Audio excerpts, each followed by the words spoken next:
right, ladies and gentlemen, the books is in. The books are in. Yep. They in.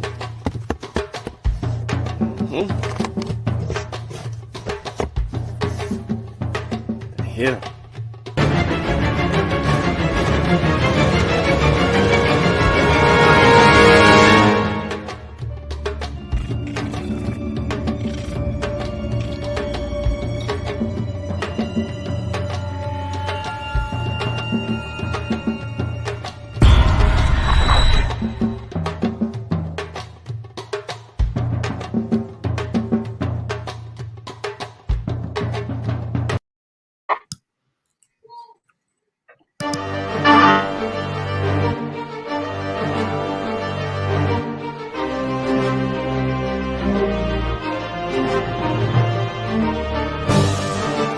Log in to KofiPaisaTV.com and get Spears of the Mossy Volume 1 by Kofi Paisa Research Team, from Spears the Pen Volume 2 by Kofi Paisa Research Team, Spiritual Combat Volume 3 by Kofi Paisa Research Team, One Night Before Bed by Any Harek Sean Calfunny, Kalawa's Trip to the Motherland by Kofi Paisa, From Cocaine to Consciousness by Any Harek Sean Calfunny, As I Learned, We All Learn by Kofi Paisa. Also, if you want fresh merch, go to our online store, Family Connect Apparel, and get all the brands. Also, get our 54 deck of quiz and educational cards available now on KofiPaisaTV.com. ETM Hotel. Rennie, Sean, welcome in peace. My name is Sean. I'd like to thank everybody for tuning into this evening show. Bear with us today. Brother T'Challa's gonna go in on some information right now. We just want to make sure his computer locked in. So he stepped away for just a bare second. You do have me and Brother Sutek on the panel holding it down to T'Challa ready. I want to go ahead and share my screen real quick because we will be sharing some content and we don't want to get a strike for it. So I think I'm sharing. Yeah.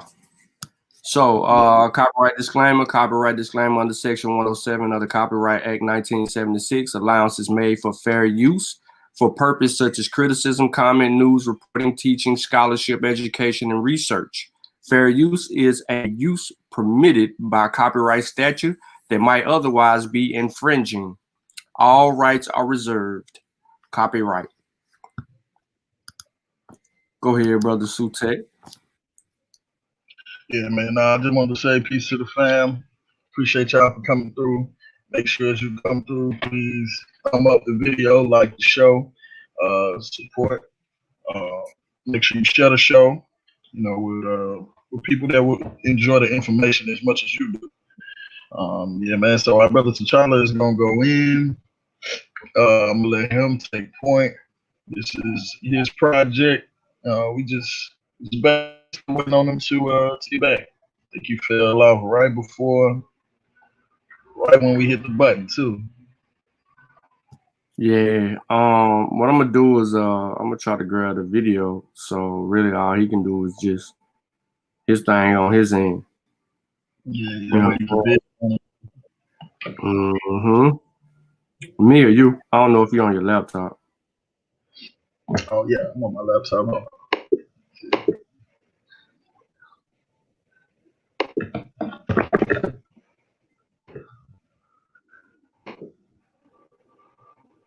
All right, hold on, y'all.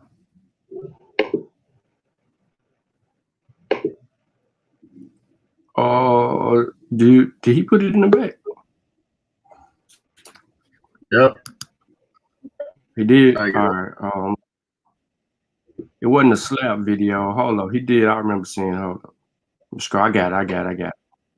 Yeah. All right. So I already put the disclaimer in, and you got it, Sutek? Yeah, I got it right here. Okay. All right. Share my screen.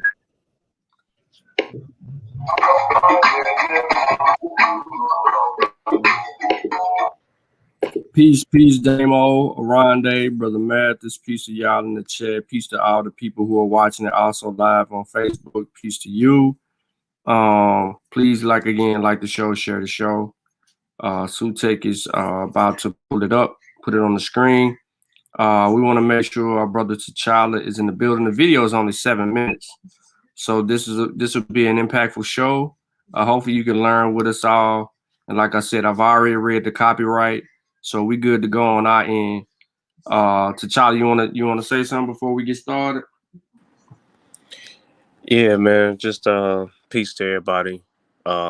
Came across this earlier, and it sparks a conversation that we've been having about this whole Black identity, and well, the video kind of brings up a lot of topics, honestly.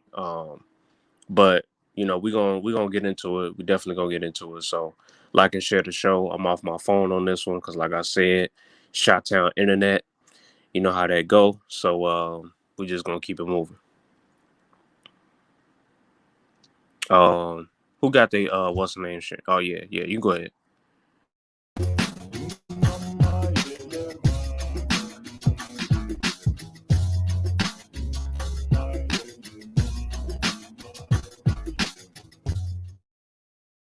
Recently, I've been checking out DNA videos. People doing their DNA is really interesting. I did my DNA a few years ago. Well, I think it was a couple of years ago or something, or even last year. Can't remember. But yeah, but what surprised me and shocked me is how my African brothers and sisters do their DNA. I don't know if you looked. I watched a few of the videos where they're so shocked of their results. I think they have this idea that if they are born in like Nigeria, Ghana, or Guinea or somewhere like that, they have this idea that their ancestry or their DNA must be like from those countries. It must be like 100%. Some of them have had views that they possibly had other DNA in their blood, like some woman from Fulani tribe. She had the idea that she may have some North African in there. She was quite right about that. But I think she was quite shocked there was hardly much Guinea in her. But the thing is, what I want to share here is the fact that DNA testing is still a young, it's still young. It's growing. The actual understanding of it is growing, and people that do the DNA sometimes don't understand exactly what the process is and what's actually happening, and how they're sequencing and matching DNA. So I wanted to just say a couple of things, and also wanted to talk about my DNA. I saw this other guy, a young man. I was watching his video this morning, and he made me laugh because he was born in Nigeria. He's from the Igbo people of Nigeria, which is southeast Nigeria, and his DNA came up as 54% Nigerian, he had a lot of DNA showing up in other countries, like I think it was I might get it wrong, so I'm not going to say, but basically it was other countries outside of Nigeria. But what I thought quite funny is the fact that I was born here in England, did my DNA, as I said, a year or so ago, and my DNA percentage. I'm actually not from Africa. I wasn't born in Africa. I was born here in England. My parents was born in the Caribbean, and I know Black people from the Caribbean. We are descendants of enslaved peoples from West Central Africa and other places. And so I obviously expected African genetics to come up in my DNA. And what not didn't really surprise me, but what came up is that my percentage of Nigeria is actually higher than this guy that was born in Nigeria. My percentage of Nigeria came up as 59%. His is 54. So I hope he sees this video. I'm just chuckling because to me I'm being light-hearted about it, because it just shows you either the DNA process is wrong, or that's just how it works. Because what it is it's showing you what your generations is, the DNA that's been passed down to you. And my DNA has been passed down from enslaved peoples, and those enslaved peoples' DNA seems to have come from that region of Nigeria. It doesn't say actually what tribe it is or wherever, but within that region of Nigeria and just outside of Nigeria is where a lot of my DNA goes to. Benin is one place. Also, I've got a lot in Benin, and also 15% in Mali. So what we need to understand is that Africans have migrated all over the place. They've not just stayed in one place, and there's been many wars in West Africa during the slavery period of 16th century to 19th century. But even before that, there were wars, and after the slavery ended, there were still wars going on.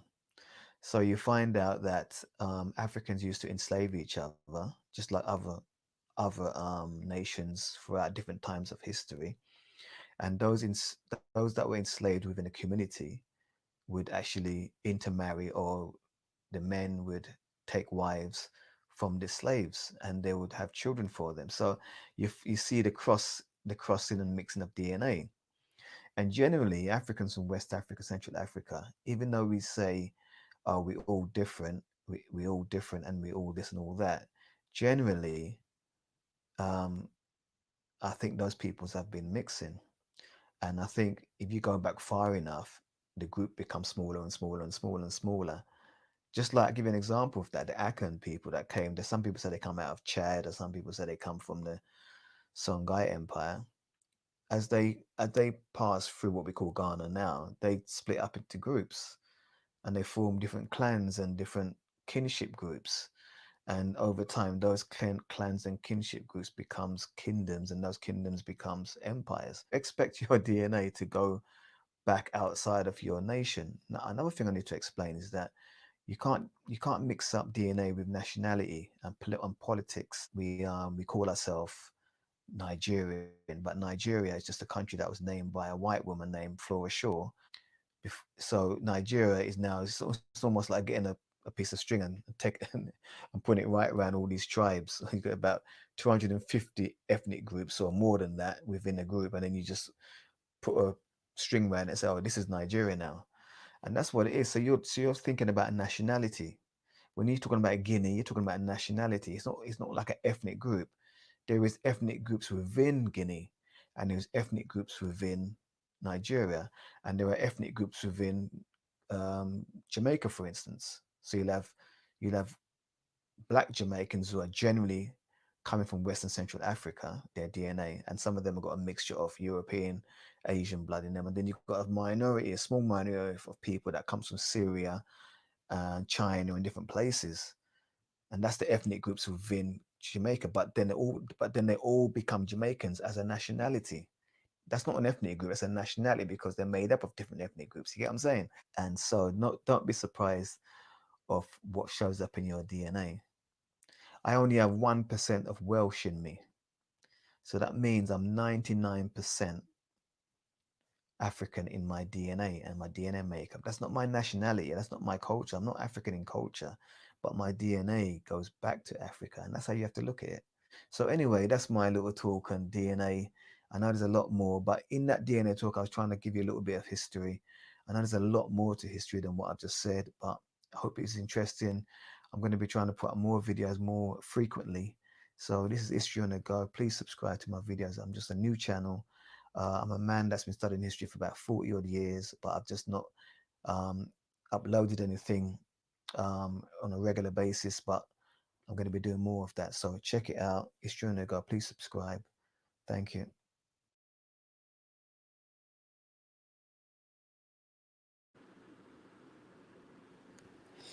All right.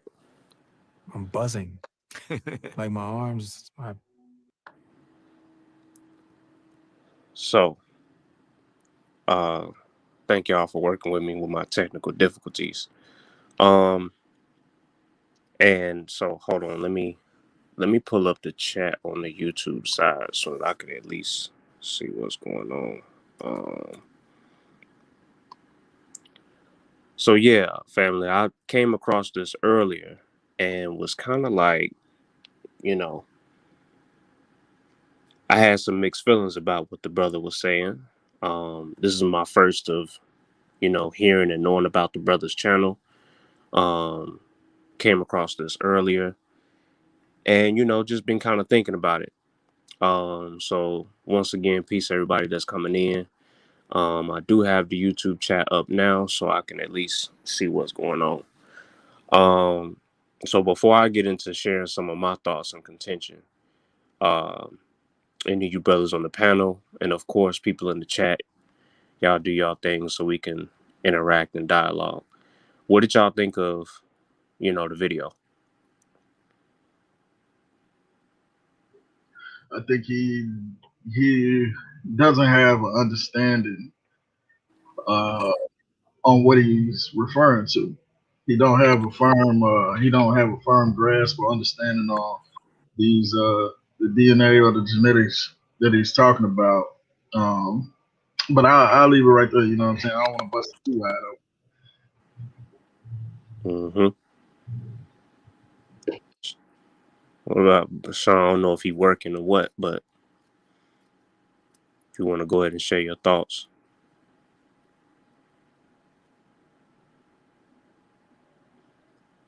He has no idea of history.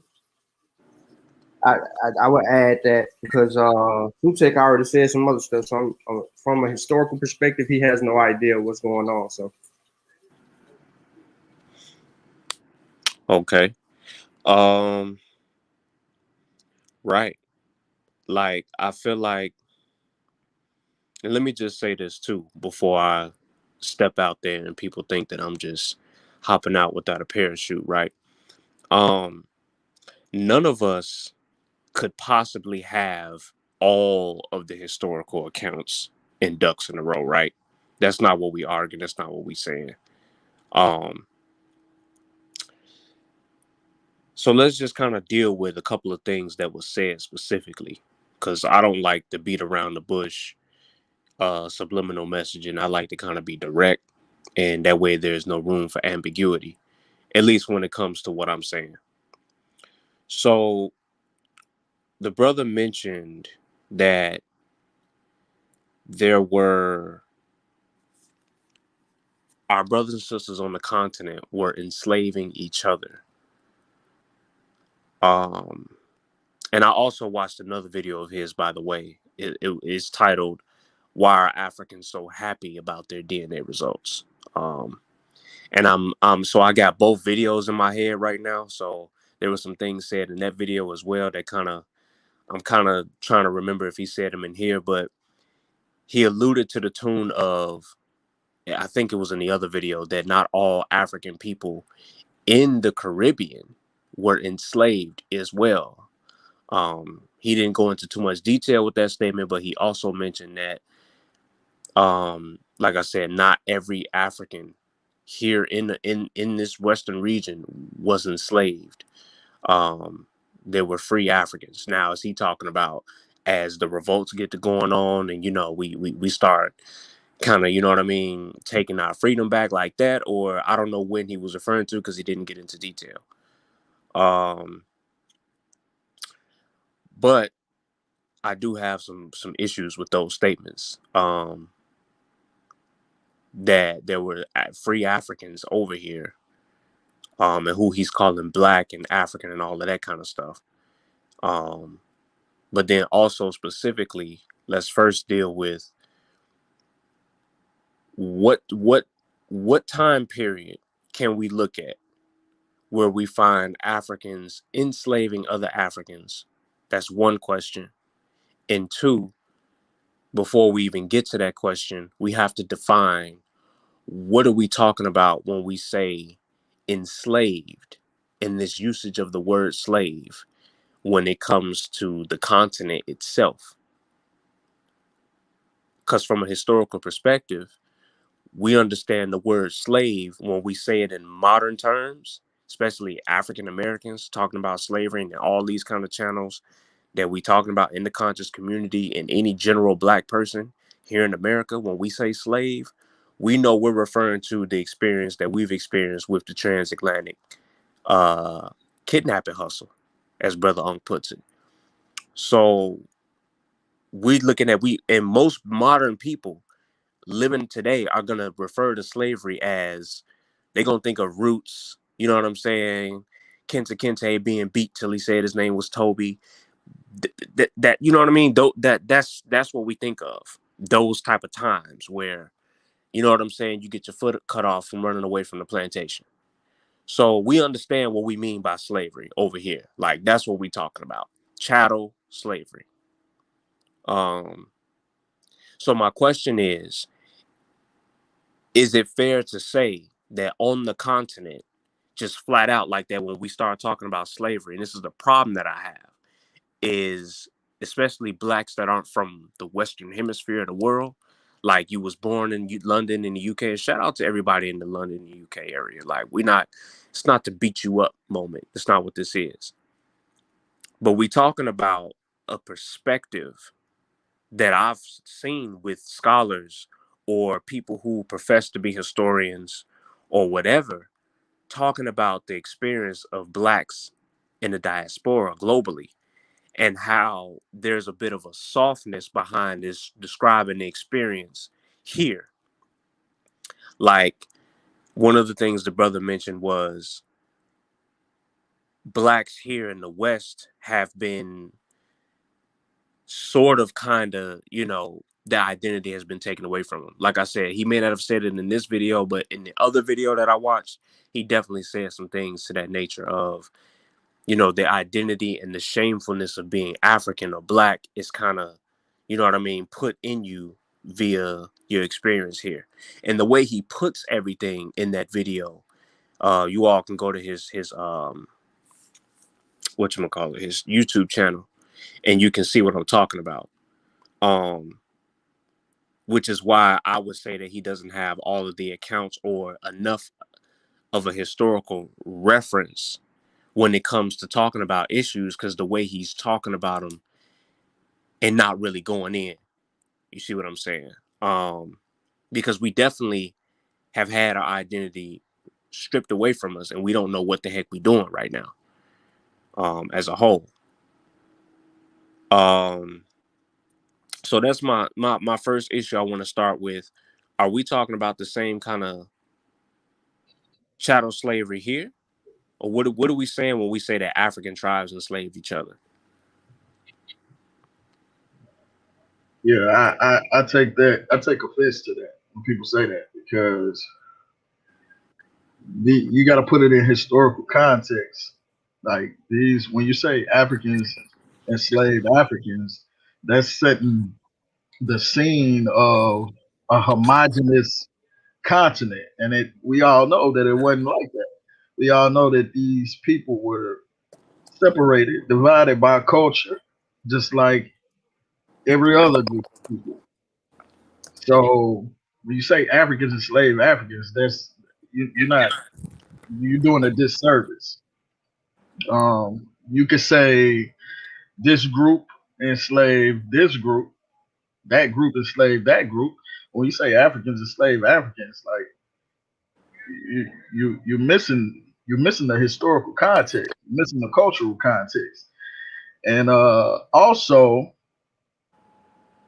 that's something that a lot of our enemies like to use, Africans enslaved Africans, when in reality they can look to their own continent and see the same shit going on. You know what I'm saying? So I don't like when people say Africans enslaved Africans. Say this group enslaved this group, because historically and culturally they didn't see each other as the same people. That's all I got for right now. Mm-hmm. What about you, Sean?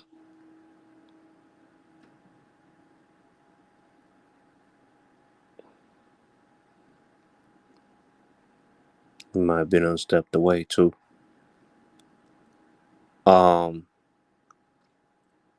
Yeah, I think it's something I was just reading in the chat. I see brother Mathis in the building, and he says this show ties into the question I asked the other day: what is an African, and who is considered an African? I believe Asar has talked about this. I believe I've heard Brother Black Panther, Brother Ben talking about this. And I think we've all kind of been on a show, doing a show at some point, kind of talking about this at different points in time, especially in the last year. And And that's a very good question. So I'd like to throw that into the mix because it does help frame the discussion. Like, okay, so what is an African then? Because he said on the video that his culture is not African, right? But his genetics are African, right? His DNA. And he's born in the UK. And so if he says that his culture is not African, then what would his culture be? His culture would be of the nation that he lives in, right? Because we all live in American culture. Like, this is an American cultural thing that we're doing in terms of being on social media, internet, like, like this is very American to do. Although the whole world does it, it's definitely something that we can attribute to being very American in terms of the culture. You wake up and the first thing you do is check your phone, turn your alarms off, check whatever Facebook notifications that have come through, emails, texts. That's a very westernized post-industrial revolution culture to be living, connected to technology and plugged into the electromagnetic spectrum. So we know that a lot of us, our culture is not going to be like, oh, my culture is not straight up West African, although primarily DNA speaking, I'm a West African. But then I could argue that my culture is very West African based on cultural nuances such as linguistics and ebonics, how we communicate certain words, certain English words that are borrowed and loan words, musically. Like, I've discussed these things, as well as many other scholars who are above me. So my question is to the chat and to the panel, what do you consider an African?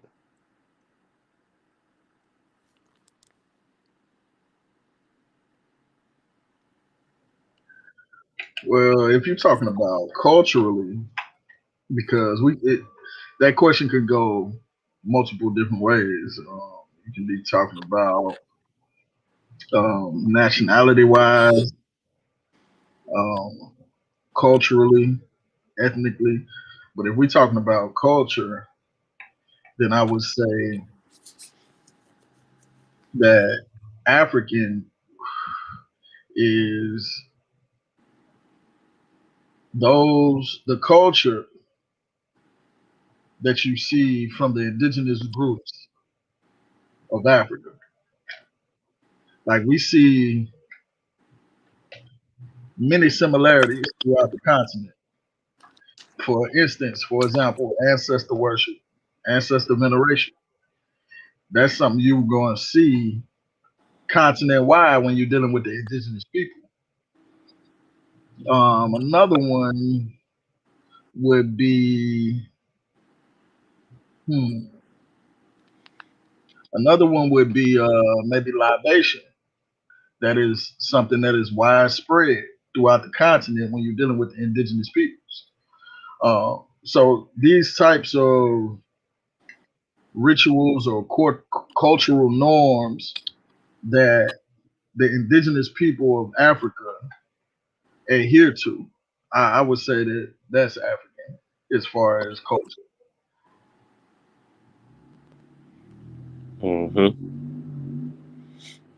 So one could be African genetically, but can practice Middle Eastern culture, Right. right? Correct. And one can infuse Middle Eastern culture with indigenous said African practices, like in you know what I'm saying, cultural rituals and things as you outline, venerating the ancestors, drum and dance, things like that.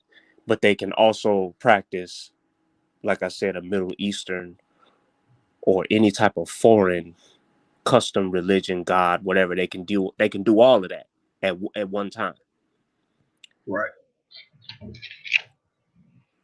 And I would call them. I would still say those are Africans and practicing. They're being Africans in the truest sense from a cultural perspective, although they are mixing and infusing other foreign concepts within their practice, because even Kemet had, it wasn't just 100% Africans that made up the population of Kemet. We know that. As well as anywhere else around Africa, especially in recent history, because we've had so many invaders and they've been, everybody been trying to get a slice for so long. So you have a lot of different cultures being practiced on the continent, but in essence, what is African culture? From my perspective, I would have to also agree with Sutek's definition, but I will also add that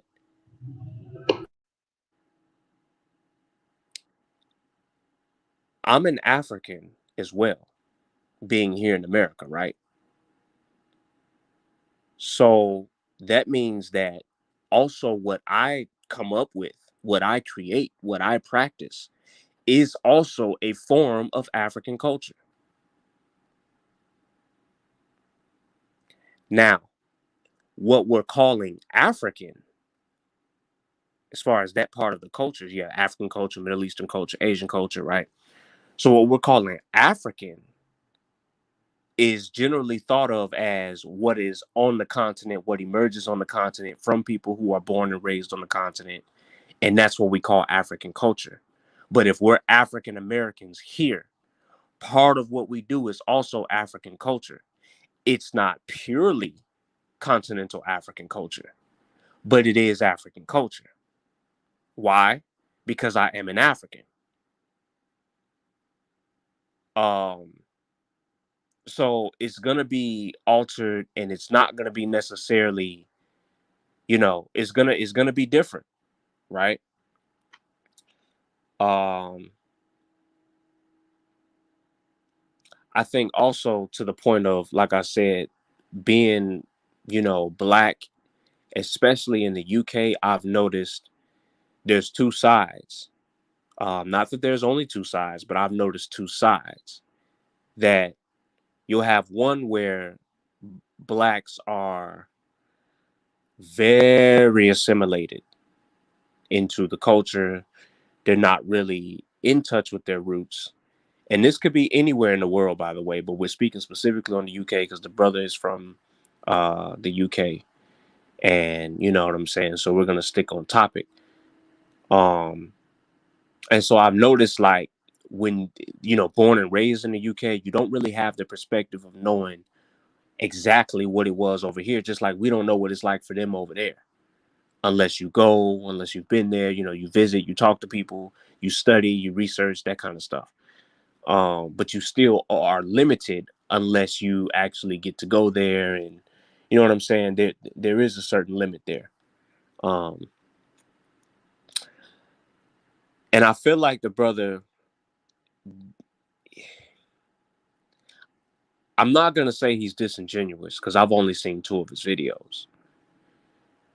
But I do stand on the sentiment that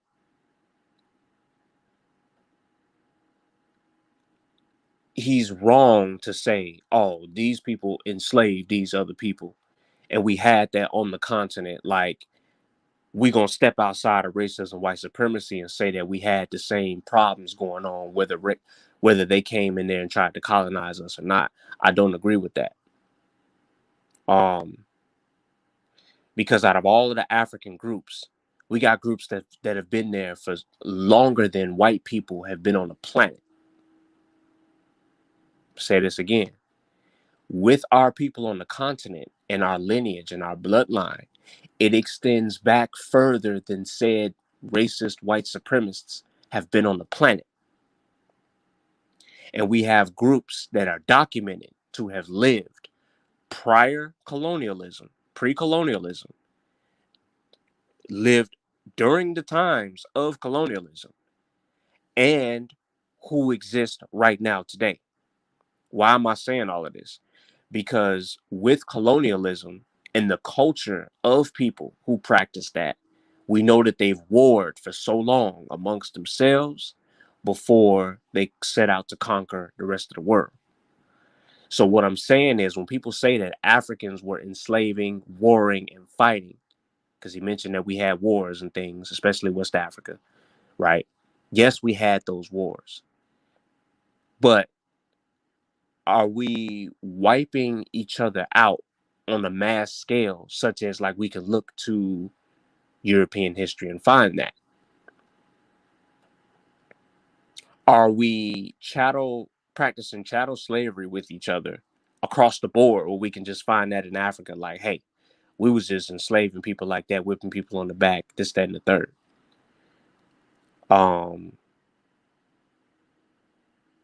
Desmond says he wish he could have seen the beginning because he's somewhat lost. Okay. The video we did show at the end. If you want to, pause. Hey, do me a favor real quick, T'Challa. I don't mean to cut you, but let's do this. Sutek. What up? All right, let's play the video again, and let's just go point for point. Let's kind of like let him build. We heard the video all the way through, but let's pause it. Let's chop it up a little bit, and let's discuss it in parts, so that we just don't sound like we all over the. So people can, you know what I mean? Because we got more people in here than when we started, and they trying to understand where we at with it. So I think that we would serve a better purpose if we just point for pointed it and deal with it like that, so that everybody can know where we are and pick up on where we at. All right.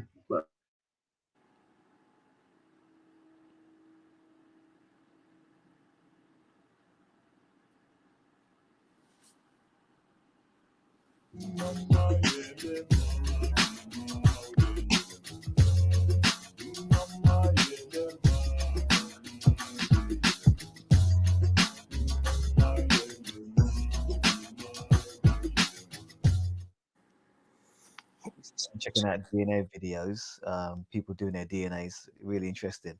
I did my DNA a few years ago. Well, I think it was a couple of years ago or something, or even last year. I can't remember. But yeah, but what surprised me and shocked me is how when my African brothers and sisters do their DNA. I don't know if you looked. I watched a few of the videos where they're so shocked of their results. I think they have this idea that if they are born in like Nigeria, Ghana, or Guinea or somewhere like that, they have this idea that their ancestry or their DNA must be like from those countries. It must be like 100%.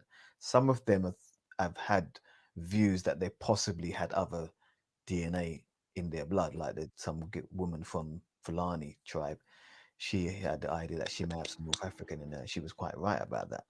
But I think she was quite shocked there was hardly much Guinea in her. But the thing is, what I want to share here is the fact that DNA testing is still a young, it's still young. It's growing. The actual understanding of it is growing, and people that do the DNA sometimes don't understand exactly what the process is and what's actually happening, and how they're sequencing and matching DNA.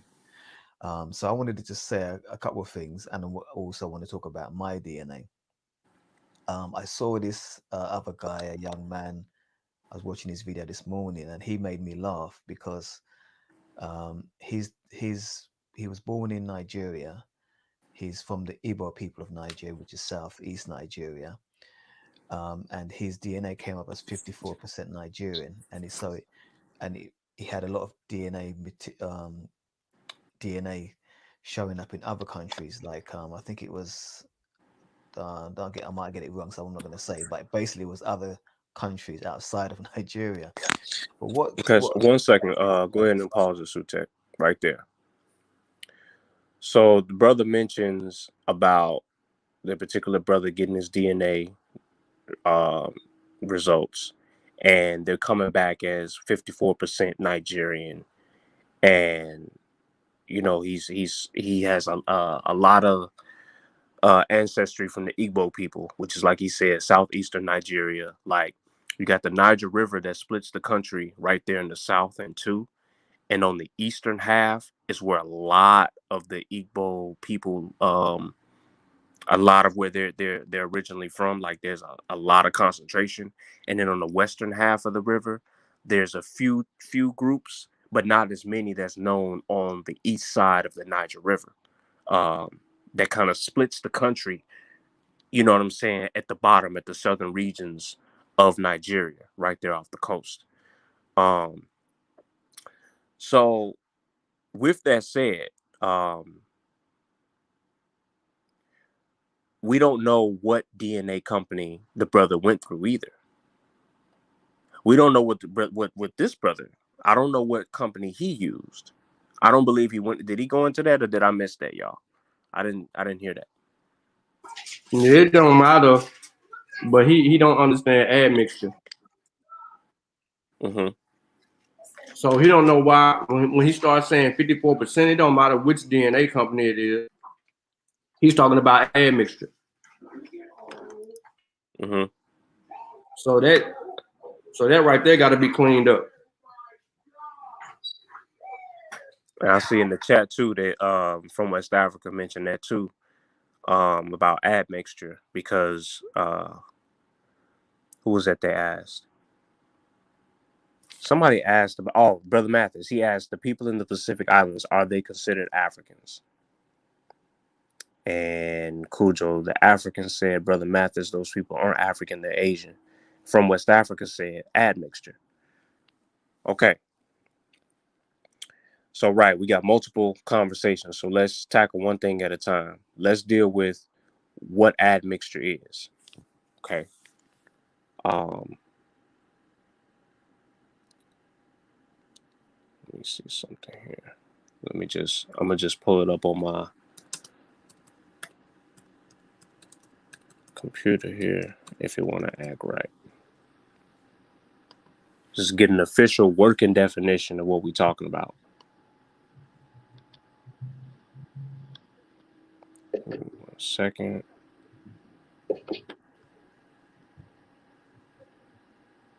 Okay, hold on. Okay, so this is coming from Merriam-Webster. What is the definition of admixture, right?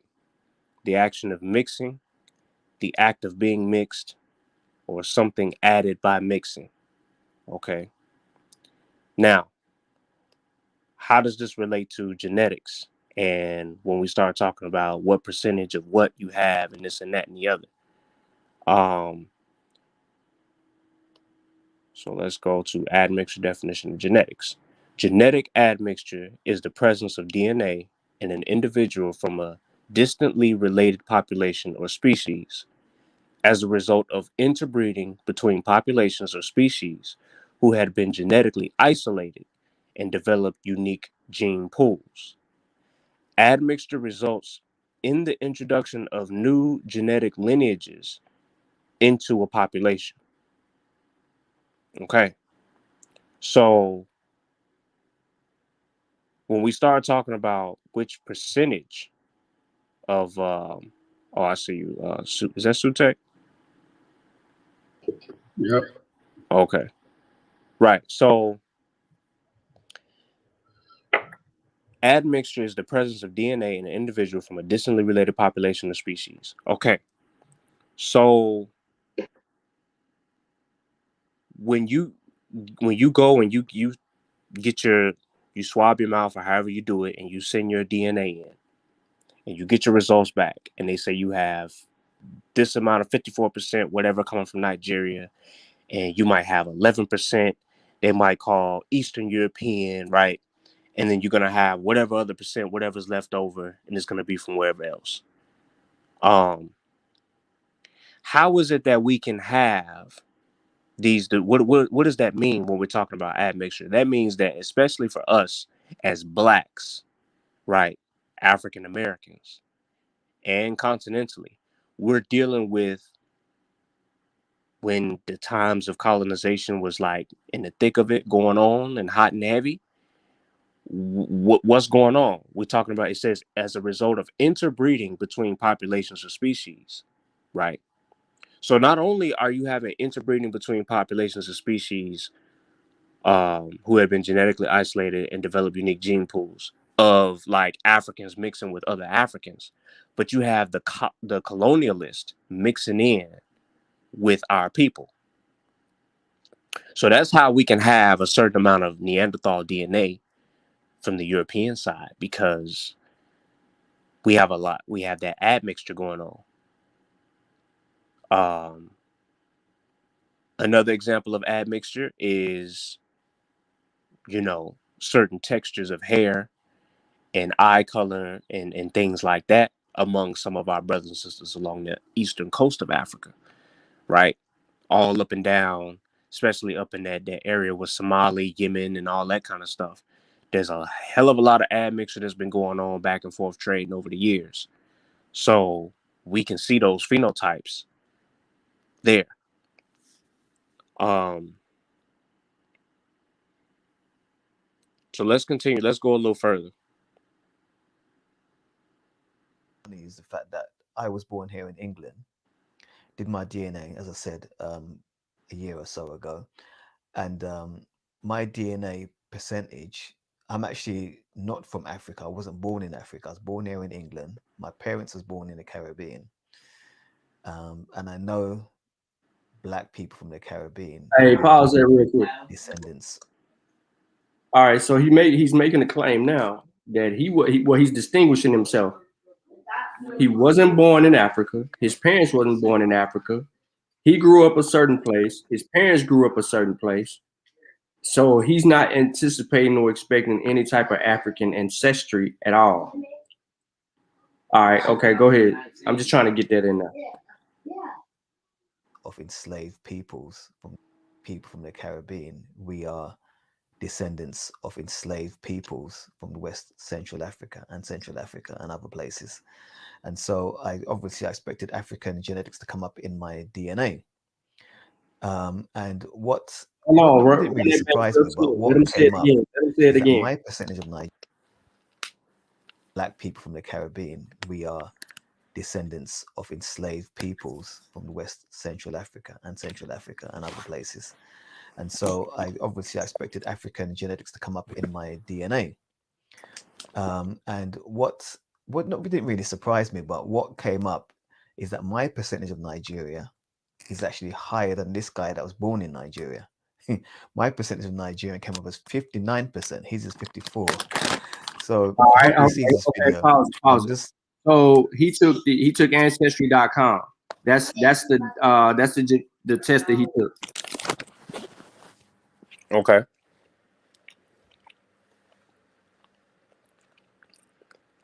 All right, so he's dealing with admixture, and he don't understand that. Right.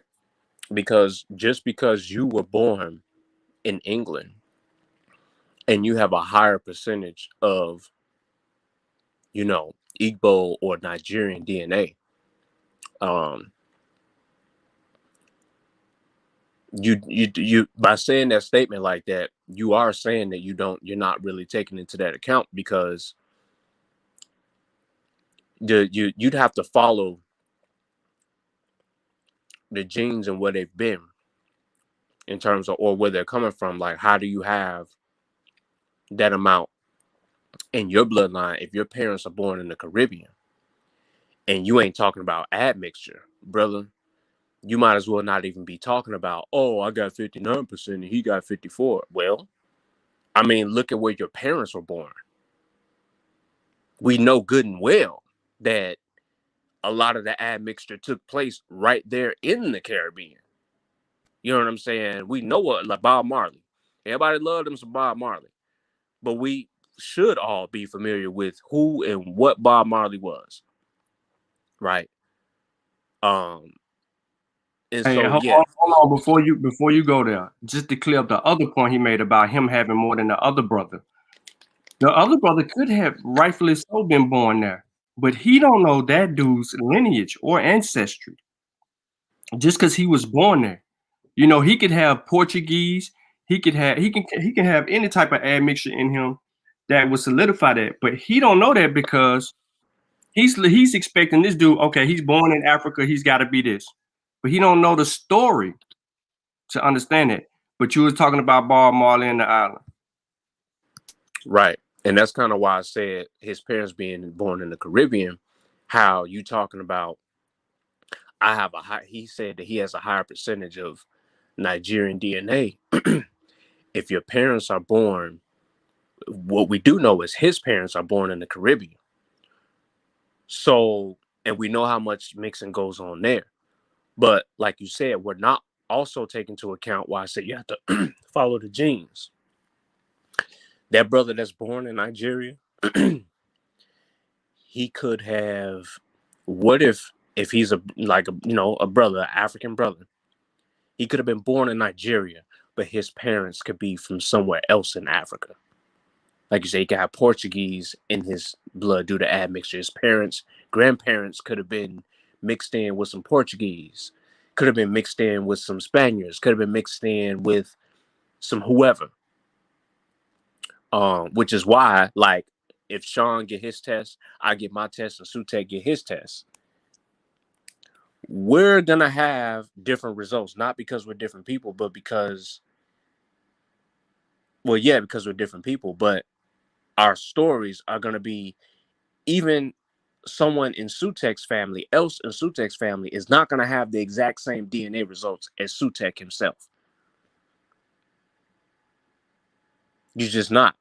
That's not the way that works. Like, you're not going to come back. If my brother and my sister go get a DNA test right now, and I go get a DNA test, and it comes back months later, we're not going to all have the same story to tell.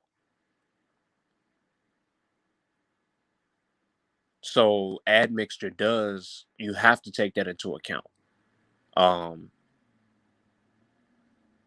Because Gene, I do agree with him that gene study is very young, but you got a lot going on with that, yo. Like, a whole lot. Let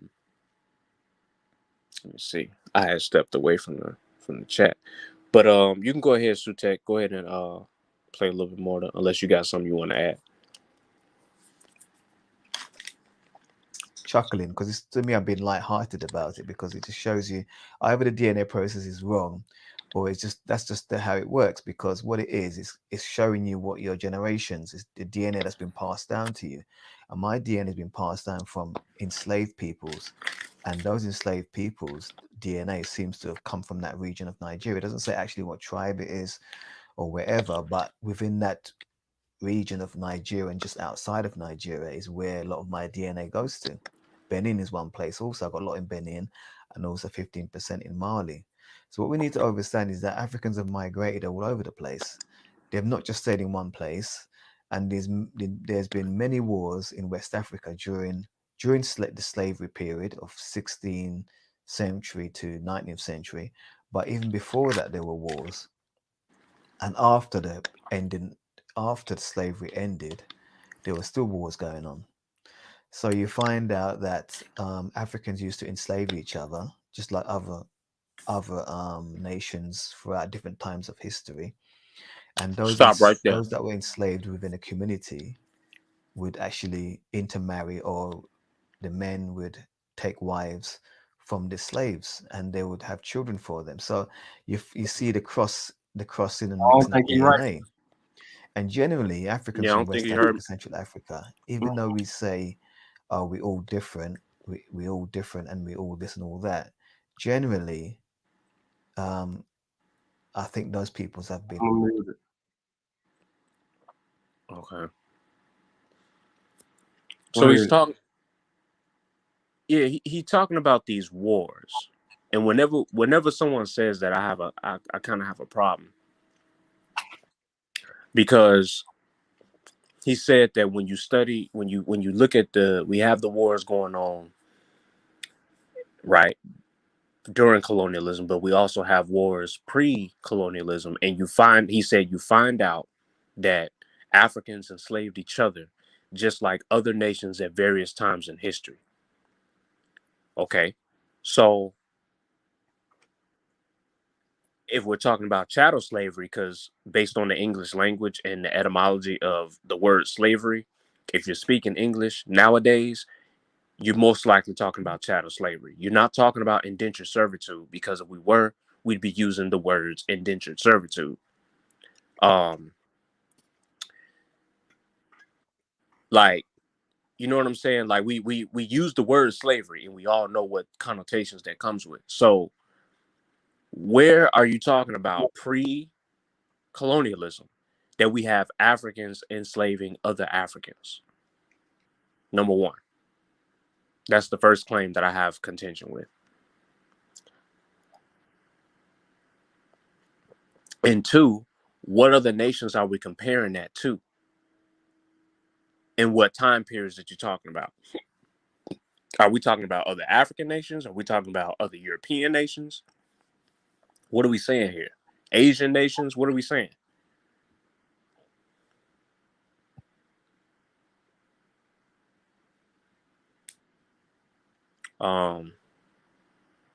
Did you had pulled this up, Sean? Nah, I pulled it up. My shit started freezing and fucking up, so I had to stop it. That's why I couldn't stop it. Oh, okay. Yeah, but we back up now. So whenever you're ready, just let me know. Yeah, and I see y'all going at it in the chat. But go ahead and play the video. We can keep it moving. All right. Africans have migrated all over the place. They've not just stayed in one place, and there's been many wars in West Africa during the slavery period of 16th century to 19th century. But even before that, there were wars, and after the slavery ended, there were still wars going on. So you find out that Africans used to enslave each other, just like other nations throughout different times of history. And those that were enslaved within a community would actually intermarry, or the men would take wives from the slaves, and they would have children for them. So you see the crossing and mixing of DNA. And generally, Africans from West Africa, Central Africa, even though we say, "Oh, we all different, we all different, and we all this and all that," generally, I think those peoples have been mixing. And I think if you go back far enough, the group becomes smaller and smaller and smaller and smaller. Just like, give you an example of that, the Akan people that came, there's some people say they come out of Chad, or some people say they come from the Songhai Empire. As they pass through what we call Ghana now, they split up into groups, and they form different clans and different kinship groups. And over time, those clans and kinship groups becomes kingdoms, and those kingdoms becomes empires. Expect your DNA to go back outside of your nation. Now, another thing I need to explain is that you can't mix up DNA with nationality and politics. We call ourselves Nigerian, but Nigeria is just a country that was named by a white woman named Flora Shaw. So Nigeria is now, it's almost like getting a piece of string and putting it right around all these tribes. You got about 250 ethnic groups or more than that within a group, and then you just put a string around it and say, "Oh, this is Nigeria now," and that's what it is. So you're thinking about nationality. When you're talking about Guinea, you're talking about nationality. It's not like an ethnic group. There is ethnic groups within Guinea, and there's ethnic groups within Nigeria, and there are ethnic groups within Jamaica, for instance. So you'll have Black Jamaicans who are generally coming from West and Central Africa, their DNA, and some of them have got a mixture of European, Asian blood in them. And then you've got a small minority of people that comes from Syria, China, and different places. And that's the ethnic groups within Jamaica. But then they all become Jamaicans as a nationality. That's not an ethnic group, it's a nationality, because they're made up of different ethnic groups. You get what I'm saying? And so don't be surprised of what shows up in your DNA. I only have 1% of Welsh in me. So that means I'm 99% African in my DNA and my DNA makeup. That's not my nationality. That's not my culture. I'm not African in culture, but my DNA goes back to Africa. And that's how you have to look at it. So pause So right anyway, there. that's my little talk on DNA. So you hear what he said? He said, I'm not African by culture. And again, I would argue, okay, no, you probably don't practice any sort of African culture directly in a robust, in your face way, being born and raised in England. You probably don't. I mean, You know, you got the accent going because that's where you live, right? And so you probably definitely, you know what I'm saying, checking your schedule and, you know, screaming bullocks at something that happens. Like, that's probably what you're doing. That's cool. However, I will argue once again with European languages, as they are, like, especially English, a bastardized language heavily. It's almost like English literally represents what the country of America is right now today. Kind of what he was explaining with Jamaica, where people say, "Oh, I got Jamaican ancestry." No, you don't have Jamaican ancestry. You have lineage of Africans that were kidnapped and taken to the island that we now call Jamaica. Okay. And so that DNA is of West and Central African primarily that you'll find. And you might find some Southeastern African due to, you know, they showed it for a brief time on the map how they sailed back around to, you know, down the southern tips of Africa on over to South America, and you get those of us being taken to Venezuela, Brazil, and things like that. Um, and so you do have some Southeastern African DNA that can turn up in your sequences. But yeah, like his culture, your culture is not going to mean, even if you lived in Nigeria, it doesn't mean that you're going to necessarily practice indigenous pre-colonial Igbo, Yoruba culture. Doesn't mean that. And it doesn't mean that because you're born there that you have to have, you know what I'm saying, a large amount of Igbo running through your veins just because you're born in Igbo country. There are a lot of South Africans who come up and visit West Africa and vice versa. Just like we travel and traverse, we've always done that. And he mentions that about Africans moving around and migrating. We understand that. We like to move around. So there's a lot of that going on even right now today. So I bring that up to say about admixture. When he talks about the interbreeding, he always refers to it as because of this enslavement that was going on, which he doesn't get specific. He just mentions it and shows a brief little section of a modern map with all of those different squiggly lines looking like a road map to Route 66. And he want to start talking about, you get the admixture, you get the mixture of people because, you know, you have this in your DNA from them intermarrying because they took them as slaves.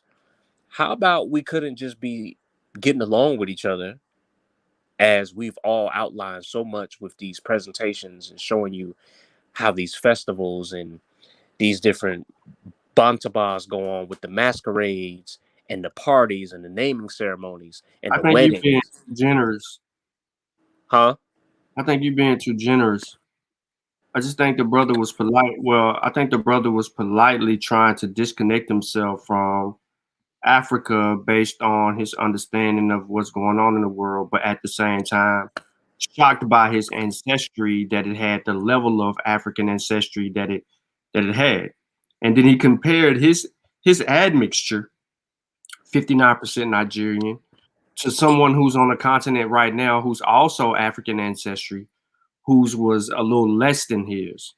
But he didn't get into the rest of the makeup, the other person's makeup. He didn't say if this person was 90% African but had less Nigerian than he had. He didn't say that.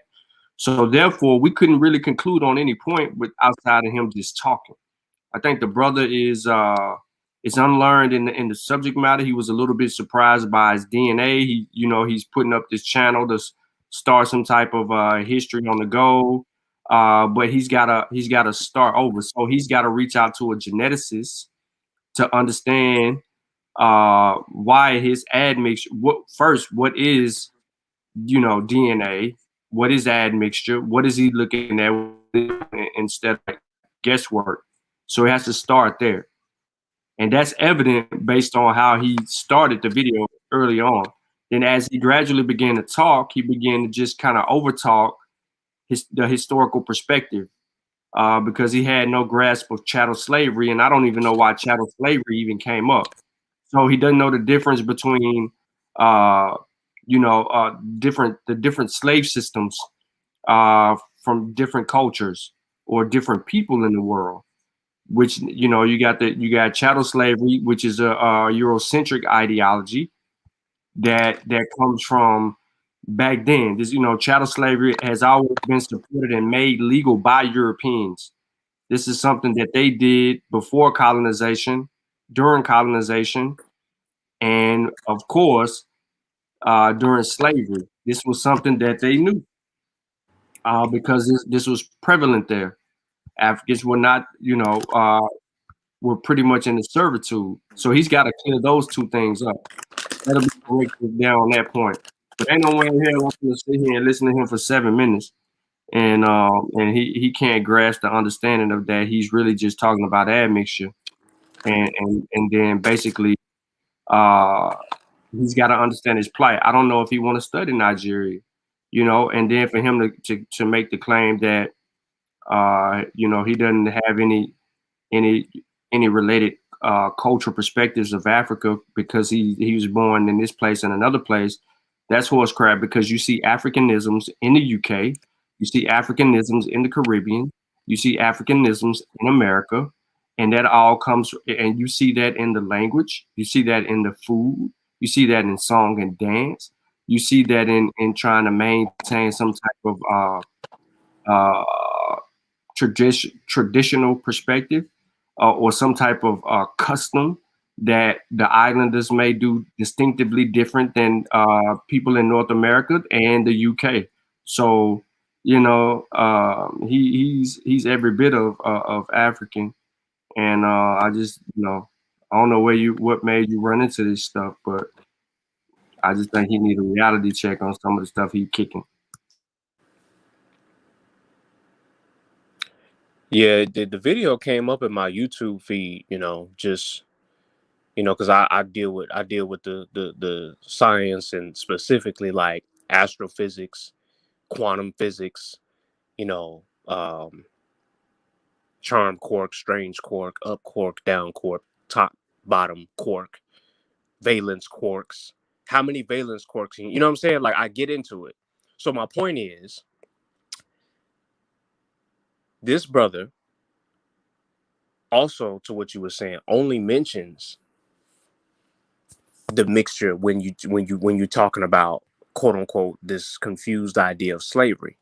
And like you said, he makes the separation by saying, yeah, I'm born here, I'm this, I practice this, I don't have this culture, so now I have this DNA and this, that, and the third.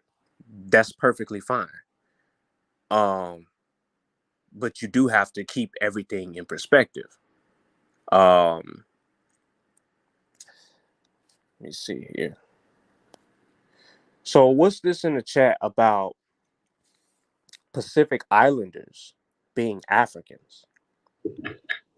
Yeah, so I don't know which people that he's referring to because that's a landmass. I mean, it's many groups of people on that landmass, but if their genetic mutation didn't I ain't occur, none of them African though. yeah, I figured, but I ain't want to jump out the window. But I'm just saying, if their genetic mutation didn't occur inside of the continent of Africa, they're not African. That means they are indigenous to the Pacific Islands. You have to show us African haplogroups in the area that you're speaking to specifically. I'm gonna give you an example, because when people get like general and vague and mention land masses and general population groups of people, like we say African culture when we're talking about things in the discussion, but each one of us and most of you in the chat can pretty much start naming specific peoples, and you could probably name 2 or 3 things about those peoples to talk about who those people are. So let me just put it in perspective, right? One of my favorite actors and icons growing up was Mr. Dwayne Johnson, right? Known as The Rock. And swore up and down that he was like straight up African American black. all my life. I just knew that that's what he was until I just actually looked him up on the internet one day. Was probably off the OG somewhere, after a dance class, and was probably looking up one of his workouts. And I think I just stumbled across his profile. And then I was like, he's Samoan. So Samoans, right? They have beautiful culture when it comes to tattoos and what they, their cosmogony and how they view the world. They have beautiful culture, rich culture. They have their own thing going on. And there's a lot of colors. There's these designs.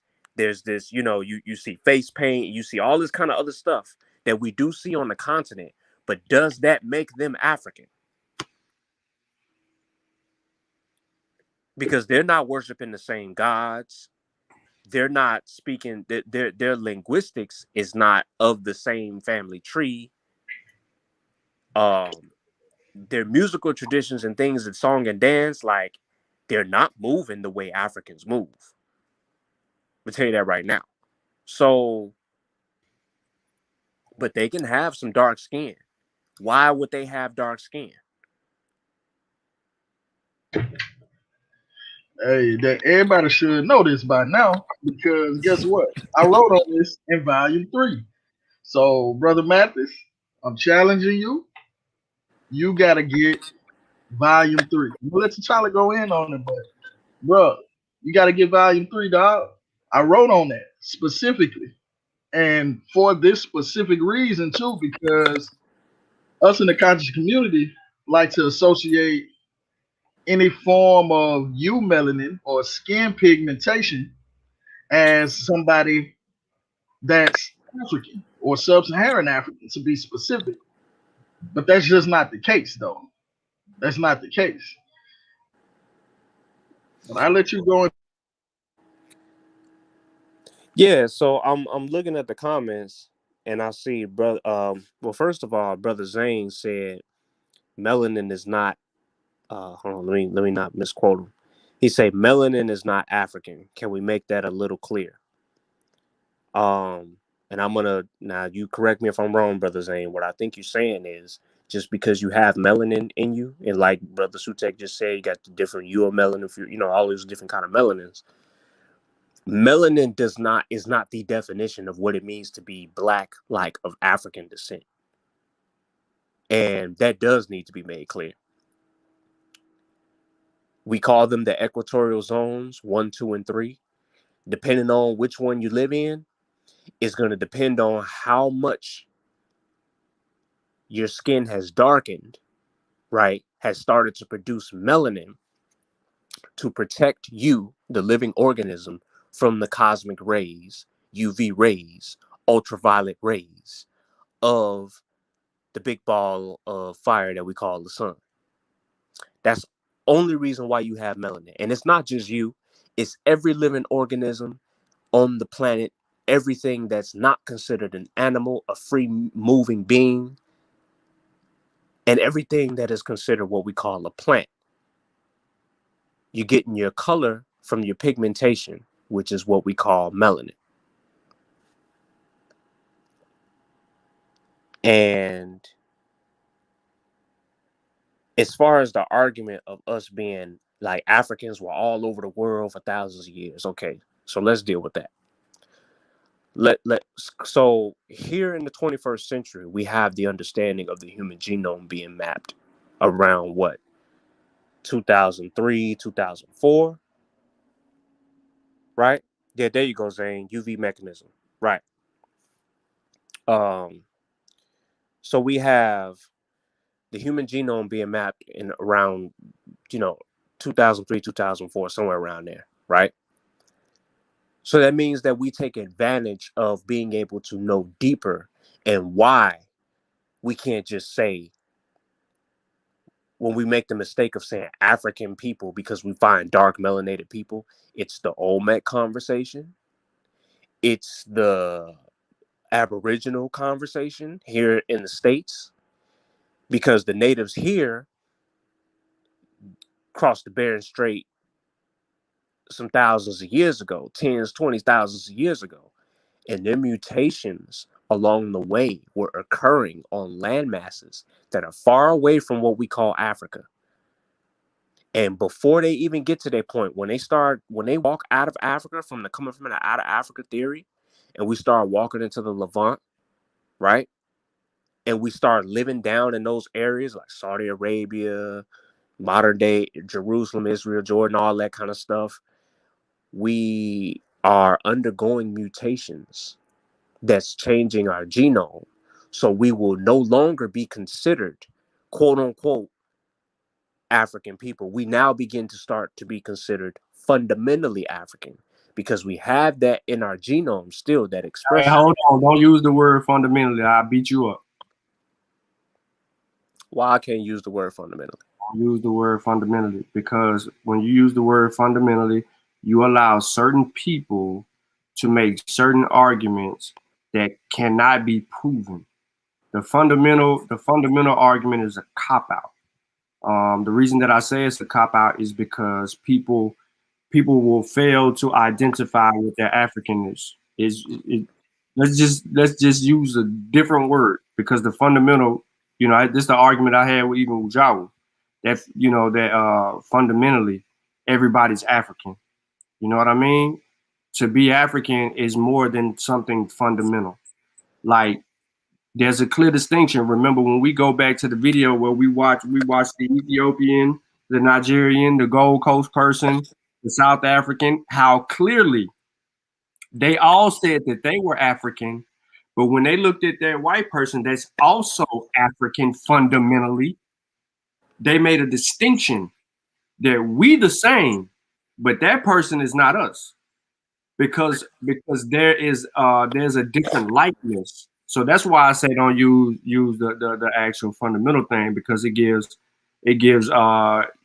Eurocentric South Africans the pass of saying, well, I'm three generations here, but you 3 generations in because y'all colonizers. So that's why I'm against the fundamental perspective. Okay, no problem. I'm a creature of adaptation and evolution, so we will adapt. And I see your point, especially with the dialogues that we have to be engaged with people. Half the people want to argue that we Africans all over the world. The other people want to argue that the slave trade didn't even happen, that it was in reverse, that black people was coming from America going to Africa. Like it gets muddy. So I get you. I tread muddy waters when I say that word now, which is a shame, but no problem. It doesn't change what it is. It is what it is. So let me say this, because you're gonna make me go back to my physics conversation and can't nobody refute that because when I get to talk, I don't even want to go there because I don't want the carbon girl to come back. Anyway, I'll say this. We know that our species, as far as what we are today, anatomically modern man, we developed and evolved to be this species that we are on the continent of Africa. Can we agree to that?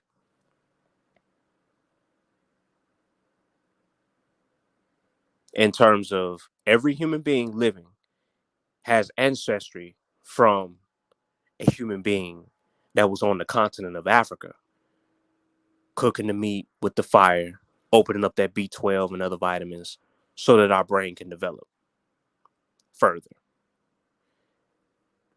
And I'm in agreement that just because that's true, that doesn't mean that we need to go back that far to describe what a person is when we're talking about right now with culture, practices, haplogroups being different, your genome is different, and what people consider themselves today. They'll call themselves, no, I'm from Arabia, or I'm this, I'm Indian, I'm Chinese, I'm this, I'm that. Everybody proud.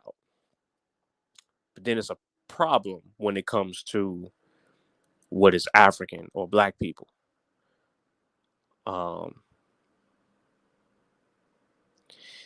We start to change genetically when we live in different places because we have different food, different vegetation, different dealing with different weather, right? We're dealing with all these different factors that causes our bodies to make changes. So we can no longer be considered an African when our pigmentation is at a certain level and our customs and traditions are on a certain level, and everything else is not considered what we call African. We have to watch that.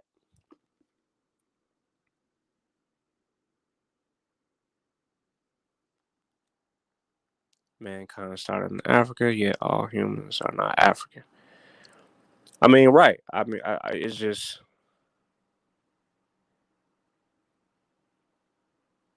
Sutek, where you at?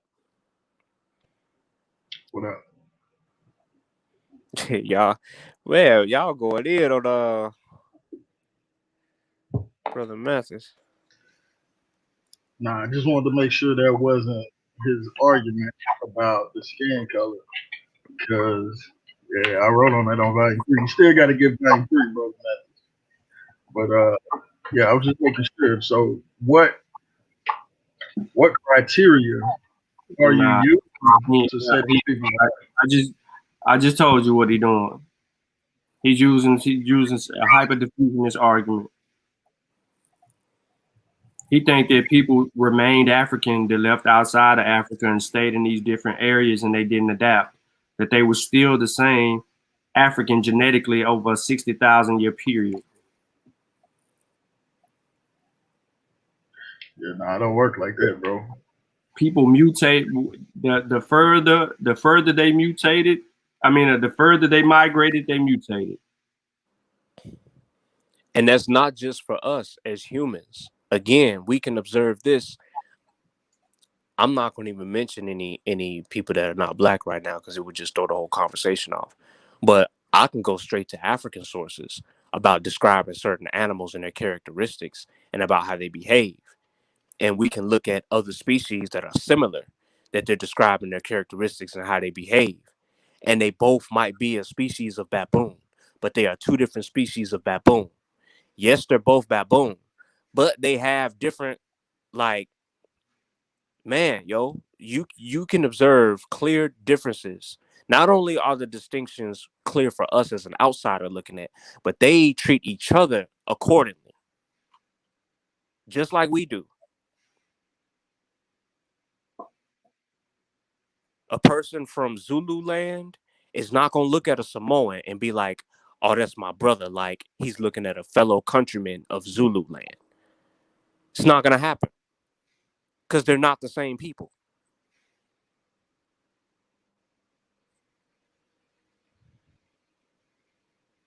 Even within Zulu, just staying within that meta group, certain Zulus operate and move a certain way. Certain Mandinka operate and move a certain way. Just like with the Igbo tribes. When I talk about that split up the country of Nigeria with the Niger River, on the eastern side of the Niger River, you got a lot of people with the conceptualization of like Chukwu is their god. Chukwu is God for them. But that ain't necessarily true for all Igbo people. Because you got the Igbo on the other side and on the western side of the river. And that's where a lot of Yoruba people are too. And so we have to examine these things and be specific about their cultures before we start talking about who's who and what's what. Because I play West African drums, but I don't know nothing about Nigerian drumming. But Nigeria is West Africa.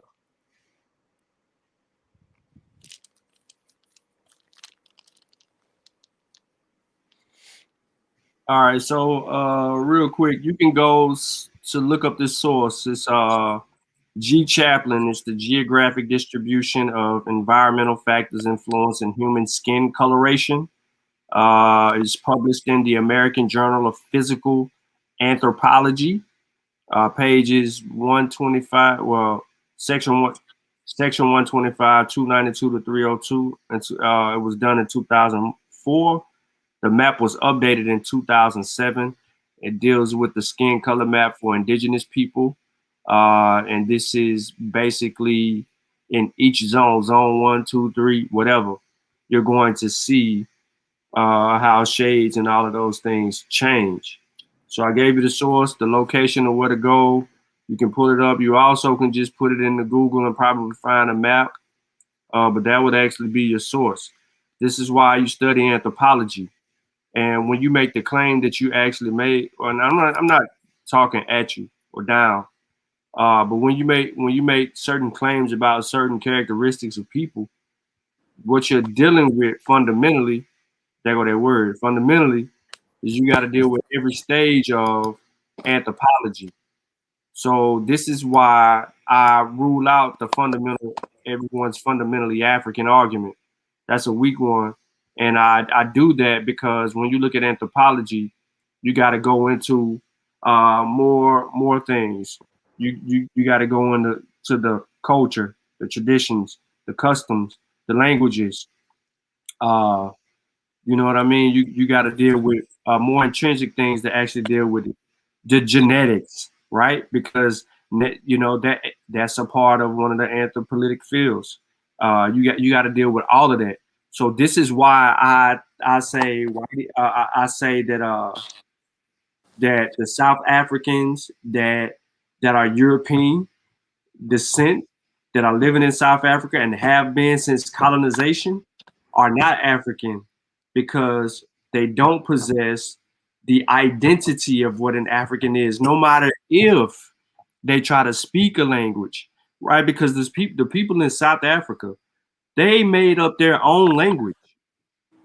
They have a distinctive different language than the people that was already in South Africa. They speak a total different language, right? Even though they learn other languages, but they speak a total different language. Therefore, they're making distinctions that we are these particular people that are different from y'all, and blah blah blah blah blah. That's what they're doing. So that's why I say what I say regarding that whole argument. So now, why am I saying that specifically? Is because you're going to try to take the people that are in basically Australia, and you're going to make them African when they don't possess the qualities of what makes one an actual African. That's a whole different people in a zone similar to that which South Americans are also in the same equatorial zones in certain parts. You know what I mean? Indians are in certain equatorial zones. You know, so I guess the Indians are black people too. The Pacific Islanders above Australia and all of that, they in the same zones.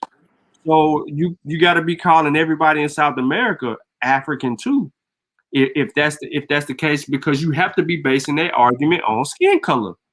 That's the only way. Because when you get into the culture, the traditions, the customs, when you get into the genetics, right? When you get into every field of anthropology, it doesn't answer the questions.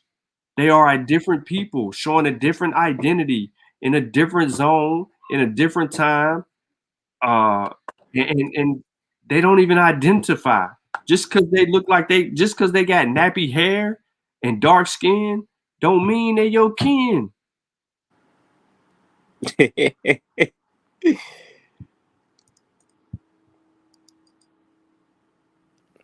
These African people in the Pacific Islands that are African, they've been there and they came from Africa. So we're repeating the same thing. Okay, I mean, so at this point, so this is what I do in a conversation, right? So if your mind is made up, something that Wujao does a lot, say he I hear him saying this, but it's kind of true. Like if your mind is made up on a particular point, it could be anything. If you convinced right now that America is the greatest country on the face of the planet to live in, there is nothing that I can say that's going to convince you otherwise. I can present to you evidence that goes against that claim, but it will be up to you to review that evidence if my evidence is true and shows that it's actually not. Then you would have to accept the information and move on, right? Or reject the information and just continue to think We call that cognitive dissonance, where you're not going to accept updated information. You're just going to say, you know, I'm going to continue to think this way because it's how I feel, or because I'm looking at the little evidence that I have. It's almost like, okay, so watch this. Let's do this. Africans somehow ended up traversing the world, right? We started walking out of Africa and we get to walking all over the planet. That we begin that journey. Along the journey, we have changes that happen along the way that change us, much like the journey of life. Like, you're not the same. I hope you're not the same person that you were 5 years ago, 5 weeks ago, 5 months ago.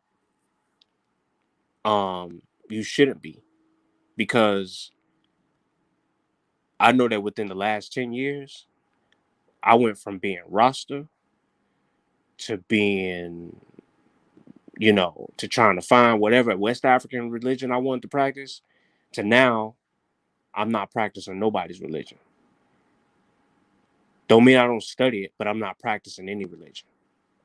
So there are changes that happen along the way. The way you move and do things, your job, the way your culture of your house, like what you do in your house. So what makes you think that we couldn't change on a deeper, more internal level? You know what I'm saying? I bet if you cut out half the junk food that you eat this month for the next 30 days, you'll start to change as a person, inside and out. Like, we go through changes. It's okay. And it's nothing wrong with us not being technically African anymore and having a completely different people that emerge due to the mutations. And they have a beautiful, rich culture of their own. What? You said it was okay. I said, no, it ain't okay. So begging. But it's almost like when you be like, hey, let them people have their culture. Let them people be them and we could be us. Because we do the same thing that we say that the colonizer does. Oh, well, you go around and you try to take people's identity or take parts that you like and try to slowly whitewash the people out. It's the same thing we doing when we blacken them out. We make everybody African everywhere. Where's the start and the genesis for the people that are already there? That have been there for thousands of years. Like, you mean to tell me that we got to be the same thing no matter where we go? We're not going to be the same thing. That's not the way nature works. I disagree. You say you disagree? Yeah, I'm gonna tell you why. So, when you say we change, right? What actually changes? Are we talking about we're creating something new? But does that change who you originally are because you started to do something new? Or are you saying we change because we see things different, or we don't have the worldview that someone else has? Is that so? I mean, because because I'm gonna put it to you like this: just because I'm not on the continent of Africa does not mean that I don't see things from an African worldview. I made Right. that point earlier.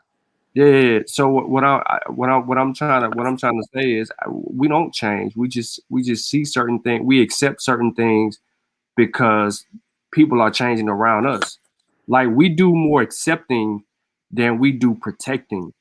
So instead of protecting our Africanness, we just accept the things for people that are all around us. Like Meek in the chat, she's saying the most dumbest things I've ever heard somebody say in my life, who DNA don't even line up to what she's talking about. But she says those things, yeah, because she need help. You're right. She says those things because she's a fundamentalist. She wants to have a fundamental argument. She just wants to say our genetic differences are this based on that. So she is now a multiculturalist in her ideology because she wants to put herself. No. Listen, she wants to put herself in the Levant, but her DNA won't let her. She don't know anything about West Africa because she was so accustomed to trying to be someone in the Levant that's unfamiliar with her. And then it hurt her when she got her DNA her DNA testing done, and it was nowhere near what she said. She wanted to see East African, or she wanted to see somewhere near the Levant. She wanted to be a J marker, and she wasn't. She was an L. Ain't no false statement. Don't make me go pull up the Garfield video and play it for the people. You talking about? Sit here and say that. You won't even accept your West Africanness. You scared of it. It's been posted in the chat. Don't sit here and say link. It's been in the chat. You ain't try to do nothing. Ray, hey, don't let that little picture that you see right there fool you. Because you'll say, I don't look West African. You'll say, you'll say, what does a West African look like, bro? We are amalgamation of West African people. So to say, Sean, look at, I understand what you're trying to say, but, that ain't gonna help. She don't get no help. She beat her all the way up. You ain't leaving and came back. You get the link, is in the chat. Ain't nobody finna play with you. We're gonna knock your head off.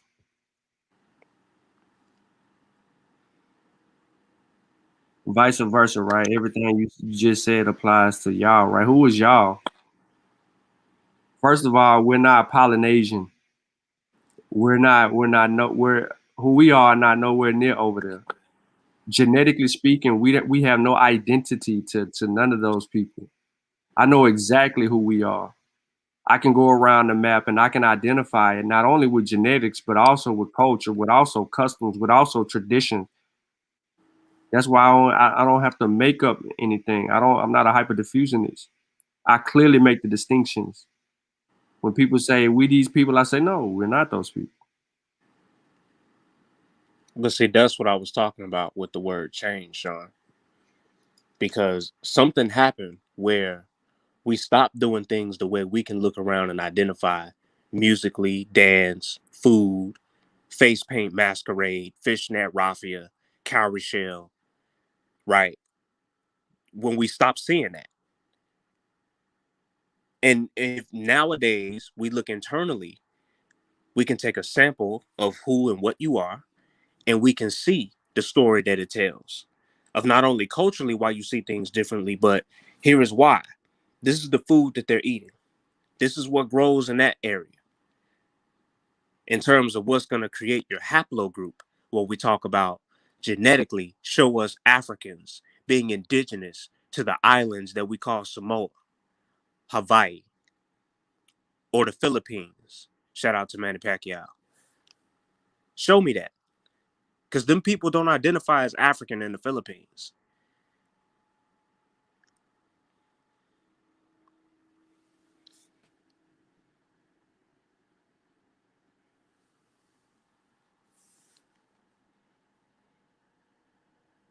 Zane say he got Polynesian in his DNA from that Chick-fil-A.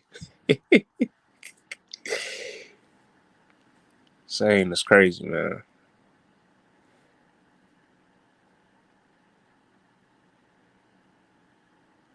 Ray say, so y'all believe black people come in all shades? Yes. Yep. Because of the skin map. But wait, hold on. Hold on. We light skin on the continent of Africa. We light skin. We're brown skin. We're dark skin, right? And you got some light skin. So you got light skin, brown skin, dark skin. What you say? Oh, that's fine. So if you don't, you lost. So let me just kill it real quick. Let's kill it real quick. We ain't gotta play no game. We can just do this right here. We can kill it right quick. I gave y'all this source earlier, so I'm just gonna pull it up and just give you a picture. I really don't even know why I'm looking at this right here because I really don't need it, but it's a good source. This is the skin map. Look at the equatorial zones. If you could just start drawing lines through these zones, start drawing lines through these zones. Right there. The people closer to the equator are the darkest color. And the further you move away from the equator, the lighter you get in either direction. And you see that based on the map. So when you say that black people don't come in all shades, bro, look at the freaking map. You debunk by the skin map, right? It take you all the way out. And there go the source at the bottom. So it's not just an image that we're just throwing up here. It's actually a legitimate source. You can, like I said earlier, you can go to American Journal of Physical Anthropology and deal with the human skin coloration map. You can deal with it. You can get into all that. Go ahead. I was just gonna say that, not to be the one getting super technical with words and length, but we kind of have to do that with this discussion. Whenever somebody asks me something that's a scientific, like it's a scientific, phenomenon, I can observe it in nature, like I can really see that. I don't use the term belief. It's not a slight against the brother that asked the question or the sister that asked the question. It's just I don't use the term belief when we're discussing things like what you just had on the screen. Like if you would ask me something about, do you believe? Oh, you believe in do you believe in evolution? That same question. No, I don't believe in evolution. I can observe, right? The various mechanisms of that. You know what I mean? I can observe that in nature. I can witness that. So we need to understand the difference between using this word belief, because it's not about what I accept as truth. That's the truth that I want to believe. No, I accept what is. What is the information saying? What is the person saying? What is the map saying? Not what I wanted to say, not what I think it says, not what you said it says, but what does it say itself? That is how you get to the nitty-gritty. It don't matter what you feel about it. It don't matter if it aligns with what you personally believe. I personally think that amongst the martial arts world, that there are certain martial arts that should be looked at a little bit more. Certain martial arts can be a little bit more practical. That's a personal opinion of mine. Does it mean that that's what's going to happen in tournaments around the world at various organizations and events? No. You know what I mean? Like we got to get out of our emotionalism with information. Like we want Black people, African people to be all over the planet and been there first. We still in that level. Like we got to level up. We done earned enough XP to not be there no more. Like, come on.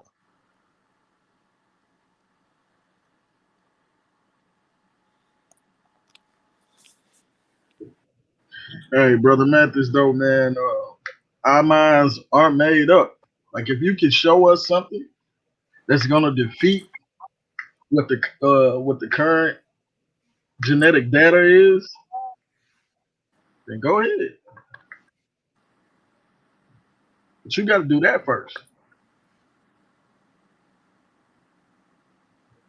The work done already been put in. Just because these people say they from somewhere, you got to show that too. You got to show them saying that they are from Africa, because I'm pretty sure they're not saying they're from Africa. Are you sure they didn't say they're from wherever their home is, whatever they use in their indigenous language for their home?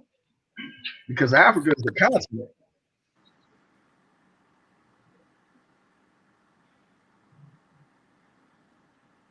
We got African Americans that claim to be from North Africa, from the Middle East, that are indigenous to America. So are we supposed to take their narrative over the genetic data? Make it make sense, bro.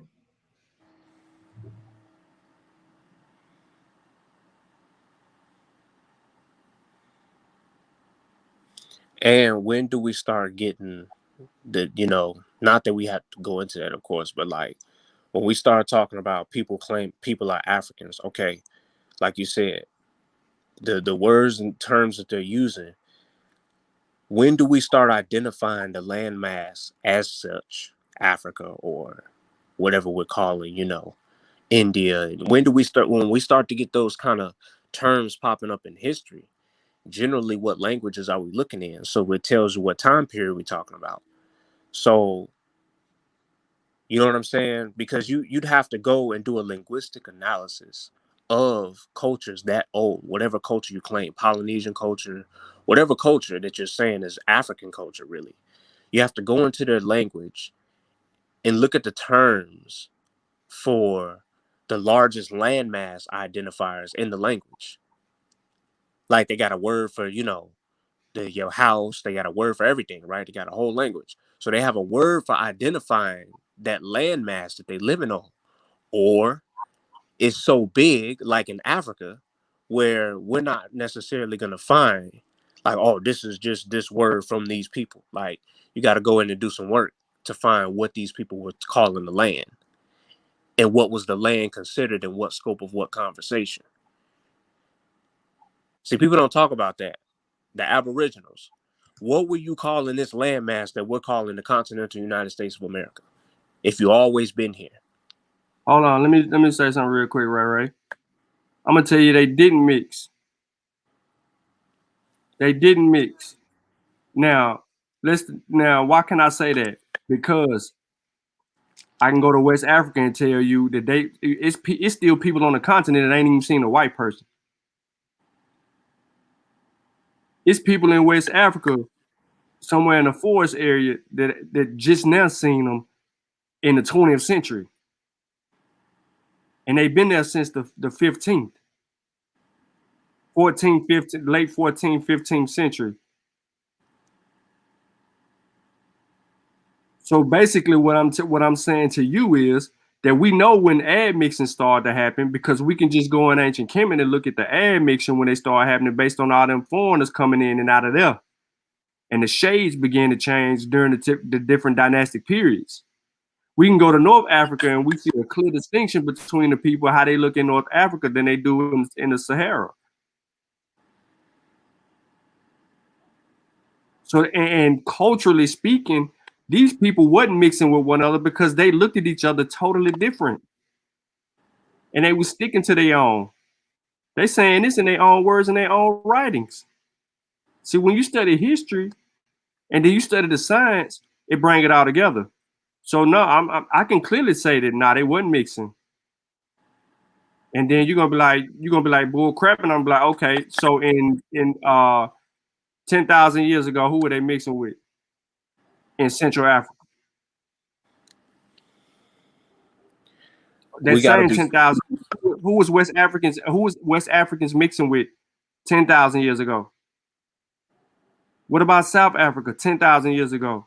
And I'm just being bro. We don't. This how fast. Let me slim it down. Let me go 5,000 years ago in West Africa and Central Africa, and South Africa and East Africa. Who were they mixing with? Just 5,000 years ago. Let me shorten it down again. Let me go back 3,000 years ago. Who were they mixing with? Let me go a little bit more. Let me go down to 2,500. Who were they mixing with? See, now you get to specifics. You start talking about, you know what I mean? You got to go to Northeast Africa where you start seeing some mixture. Or you can even go back. You can go back a little bit further than that. You might see some mixture then, but it's going to be over there in that zone. It's not going to be in other places because the other places, Central, South, and West Africa was foreign to a lot of people. A lot of people. So that's why I say that. Kel Tamashik. That don't mean nothing to me. You don't want Sutek to kill you with that, bringing up the Tamashik people. Yeah, those are Berber Tuaregs. Exactly. They not black. Exactly. That's why I said you don't bring it up. Nah, they ain't black at all. When we bring up different people mixing, like, okay, watch this. The Bambara and Mandinka are like, you can call them sister groups. They sister peoples. Bambara and Mandinka are very close, and musically and stylely, like the way they choose to express themselves, they got a lot of the same funk and flavor. Like I always go musically because I like to stay in my lanes. So musically, when it comes to playing music in that part of West Africa, the Mandinka, there's something within djembe culture called like your solo phrase, and that each rhythm has a particular cadence or style of solo phrasing that you would solo. So you might play a few riffs, and you might, you know what I mean, you might play something that does the signature or plays along with, you know, what type of song that you're playing. So we know what type of music that you're speaking to and you expressing yourself. It's almost like on a dance floor, you're going to dance a certain way depending on what kind of music is going on. You might not necessarily be doing the salsa to some Lil Durk when Lil Durk come on. That don't make you want to do the salsa. You know what I mean? Why Both. I gotta be Lil Durk though? Look here, man. Don't Cause do you that, from Sean. Chicago. Cause you from Chicago. You Don't do that. too. I knew you was gonna say Slide. something, You know what I'm man. saying? He want to slide. He want to slide Chicago in here. You know what I mean? Why I couldn't be Snoop Dogg, Twista, or somebody? Why I gotta be Lil Durk? Well, Twister is what that. I mean, that's Chi-Town. So what's Chicago up? too. He's Chicago too. Man, yo. Yeah, we got to be careful with the mixing thing, though, man. Because everybody, Hey, like, hold up, T'Challa, but hold up to the point. Here's the point I want to make, bro. Brother Ray Ray. They started using scarification to identify one people from each other. You know what I'm saying? Not only to identify, so they can identify who they were distinctively from other people that's in the same area as them, but also during the slave trade and raids. And then you go a little bit deeper than that. That tells you everything right there when they begin to just draw on them faces to show just who they are culturally. They begin to make their distinctions. If you just deal with Nigeria specifically, you got the Igbo, you got the Yoruba, the Hausa, the Fulani. You got all these people over there. How they know they different? How can you tell the difference between the Fulani and the Hausa? Yeah, it is sad, Ray. I put the link in the chat and you ain't hop. It's sad, bro. Sad, very sad. You're actually in checkmate. So again, I'm asking you, who did these people mix with? You said that they mixed. Who did they mix with? When? What time period? You got to be specific, because I can clearly just sit here and say no, they didn't, and then you're gonna tell me they did, and then I'm gonna say, okay, well, show me who they mixed with 10,000 years ago. Actually, show me who they mixed with 15 to 20,000 years ago. And when I ask you who they mixed with 15 to 20,000 years ago, guess what I just did? I just took a phenotypical change out of the mix.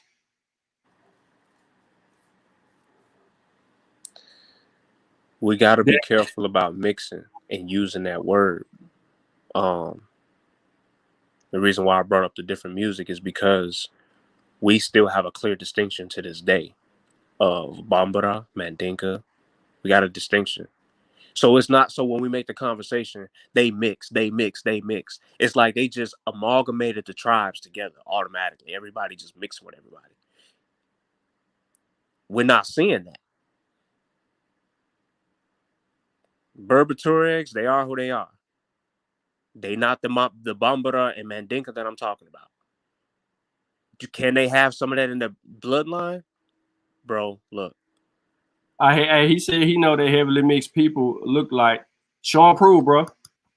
Because listen, I just dropped something in the chat for you. The SLC 2485. The SLC 2485 takes you out of the ball game. It takes you all the way out of the conversation. Because before that,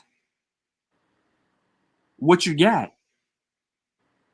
You don't get all these other distinctions, phenotypically speaking. The SLC 2485, you don't get the HERC2 OCA2, which is blue eyes, the blue eye gene. So you don't get the white gene and you don't get the blue eye gene until when? 8,500 years ago? 7,700 years ago?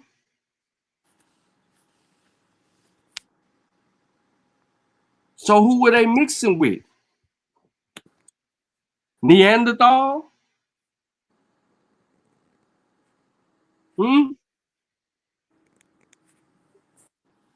Your eyes don't see what everybody else see, but when we get into the science, it's a wrap. I just took you out the ball game, by the way, with the whole they mixed with everybody stuff. I just took you all the way out. You done. I used the science. The science kill you. The SLC 2485 kills you. Takes your argument out of there. Yes, Mika. Yeah, some Africans do. There's some African tribes with blue eyes. Absolutely. But guess when the blue eye gene comes?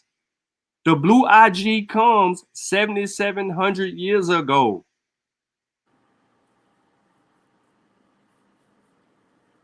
So you don't have the blue eyes. That shows, man, you really, when you're talking about genetics and you're having a genetic conversation, and some people just ain't really ready for it. You just really ain't ready for it. And you could never use that in nature, though. What about what your eyes see? Like, watch this. There are things in nature that look like they're one thing, but they not. Straight up and down. You might not think you ran across the poisonous snake, but you done ran across the poisonous one. You don't know which time you're running across the poisonous snake sometimes.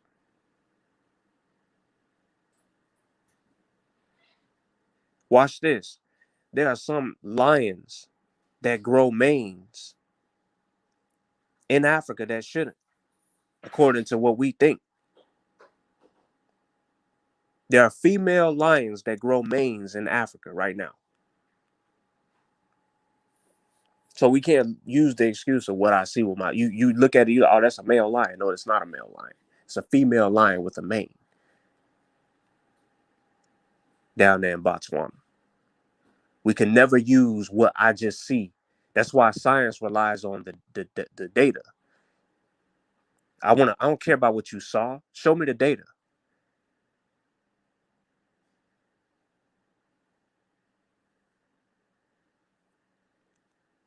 Hey, man, I'm done being nice. God dang it, man. I hate doing this to people, man. Some people hard-headed. But, you know what I'm saying? There be people like Mika who just talk too much. So you just got to put her in her place from time to time. And I don't like doing it because she's a female. And, I know she's doing this out of ignorance. So, you really want to deal with it. So the OCA2, right? Do you know what the OCA2 is? It's a protein that in humans encoded by the, I don't even know how to say that, a collateneous albinism. That's what it is. Albinism, this their word, OC2. That's where you get the OCA2, the albino gene. Okay? The P protein is believed to be an integral membrane protein involved in the small molecule transport, specifically tyrosine. So this is how you get it. Go in there, look, a precursor of melanin. Certain mutations in the OCA2 result in type 2 albinism. There you go. Now, let me go back. Let's just give you a little brief, okay? So we can get into the actual science. Human eye color. Herc 2. Golly, man. Just pick up something and read.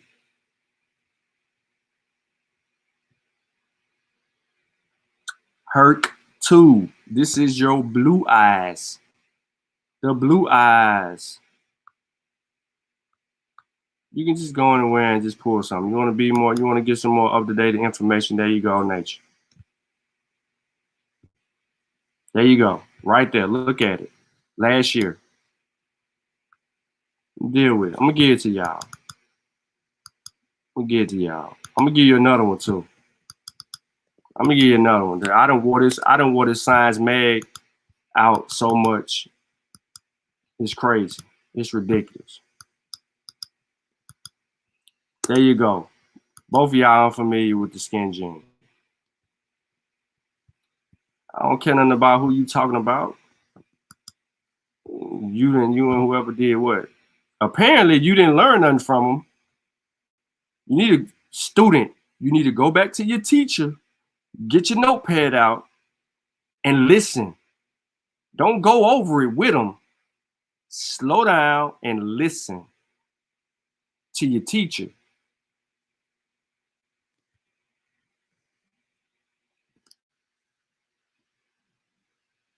And this is how I'm saying people wasn't ad mixing. Because who you claiming to be ad mixing?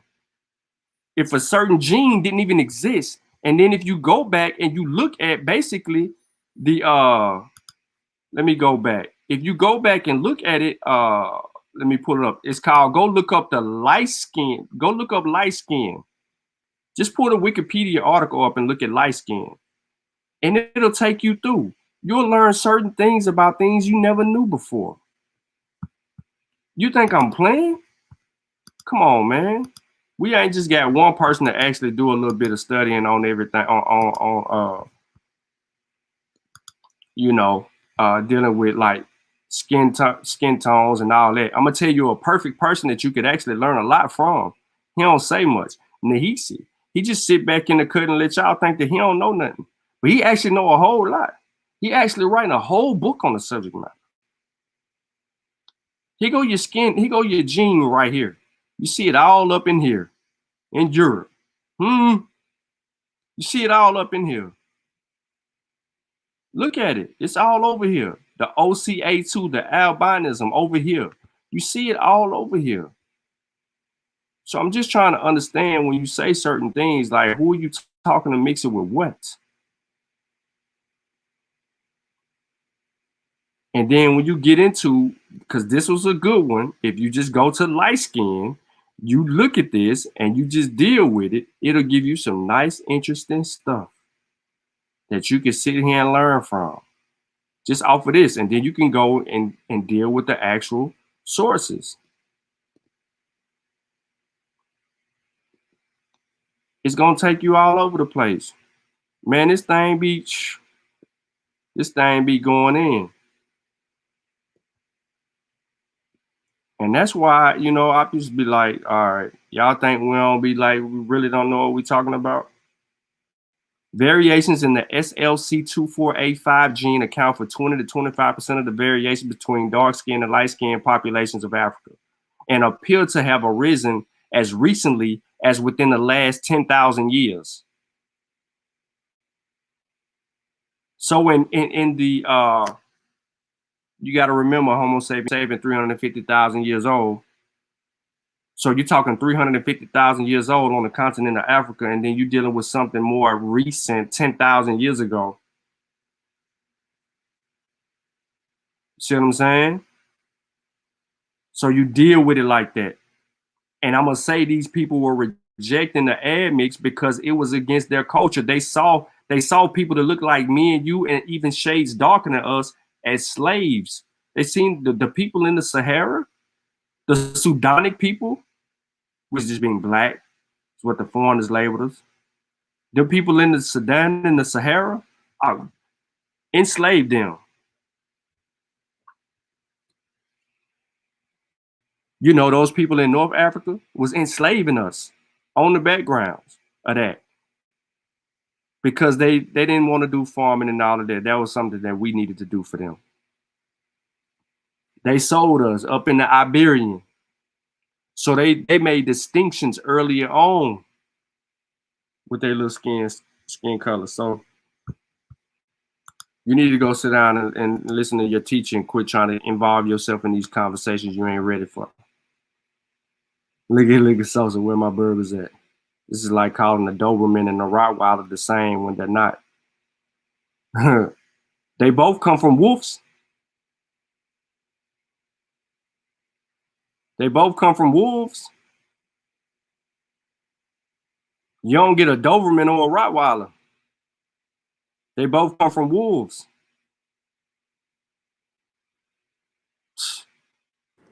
And it's not different breeds of humans. We that's alive today. We You don't use a dog analogy, yo. Like, man.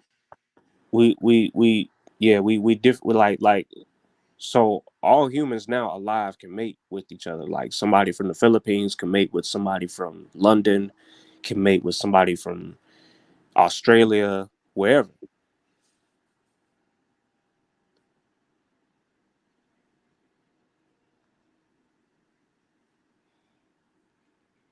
Bro, you just using you looking at this thing from an emotional perspective.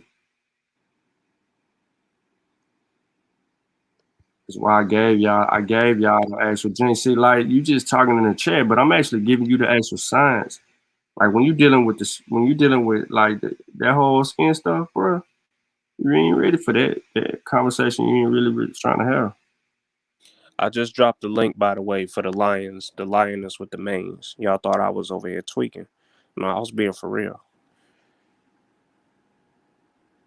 What you mean? How they are different, dude? Do you know what a Neanderthal is? All right, do Neanderthals still exist? They extinct. They extinct for a reason, bro. What made Neanderthals go extinct? Thank you. Homo Neanderthal. Homo habilis. Homo sapien. The homo, bro. It's the class.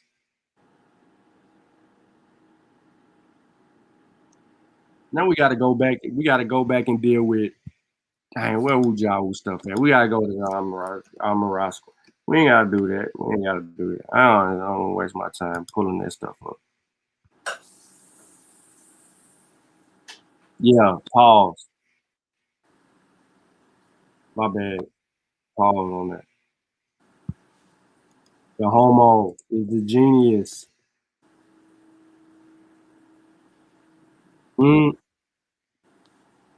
Of the same kind, alike.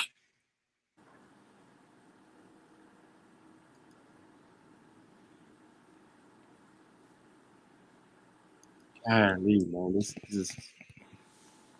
will make it beautiful, man. Evolution is so trill right now. I ain't trying to deal with all that, but golly. And man, you know, Facebook too. And please like the show, share the show. Oh yeah, yep. Say Wujawu killed it with the crayon. Yeah, he killed it with the crayon thing. Yeah, he did. It's on the Amarat Squad YouTube channel. We always gonna be where we at because we accept everybody as us. See, that's where you know, Ray. That is incorrect again. I knew you was making a mistake. I knew it. See, we don't make everybody us. That was somebody in the chat that was making everybody us. That was our brother Mathis. We simply told our brother Mathis that he was wrong. That's a hyper diffusionist argument. We are West Africans. Clearly, we're African, right? West, Central, Southern Africans, some East Africans. We even got some African that's got a little Northeast African in them, possibly. So no, bro, we don't make everybody who we are. Our struggle, our plight, our reasons that we're here is because of the the kidnapping, enslavement of our ancestors. However, when we dealing with the science, bro, the science, we know distinctively who we are and who are strangers to us. And when we talk to our brothers and sisters on the continent, they don't call us Americans. They call us brothers, or they call us the women sisters. Or you might hear us use the term Jama Mboka. We go wool off on you.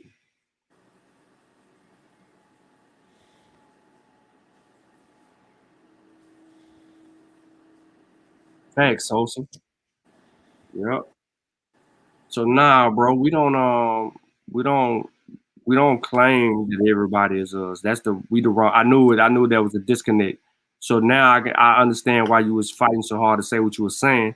No, that was another brother that was in the chat. We don't want to be none of that. We learned what hyperdiffusionism, the type of problems hyperdiffusionism caused our people. So nah, we don't do it at all. Yep, shop with us. We got that work. I don't want to dominate this the T'Challa show. I'm going on mute.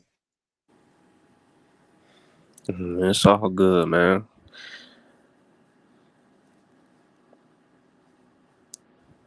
Just checking out some of the comments, looking at different things.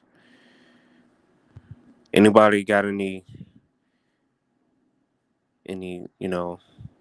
remarks or whatnot? I think I'm gonna go ahead and hop on up off here. Closing remarks. Anything y'all want to say? We appreciate y'all coming out.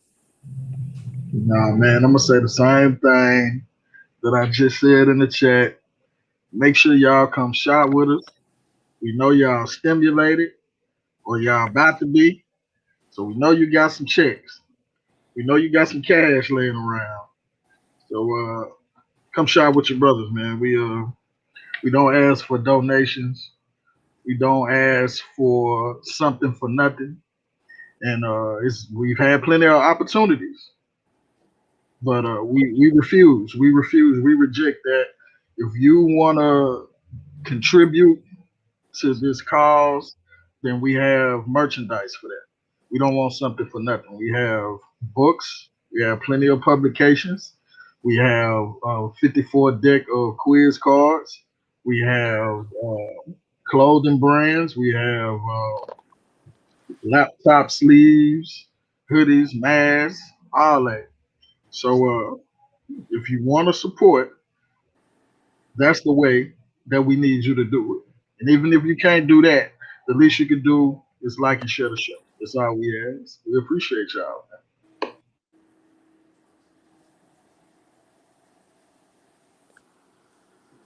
Sean P.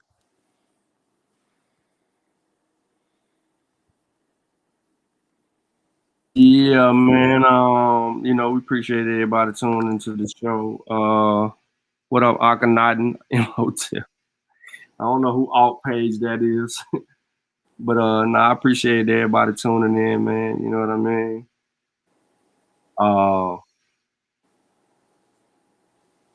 Yeah, domesticated wolf. That's what dogs are, domesticated wolf. But nah, man, I appreciate everybody tuning in. Please like the show, share the show. Continue to be a part of the discussions.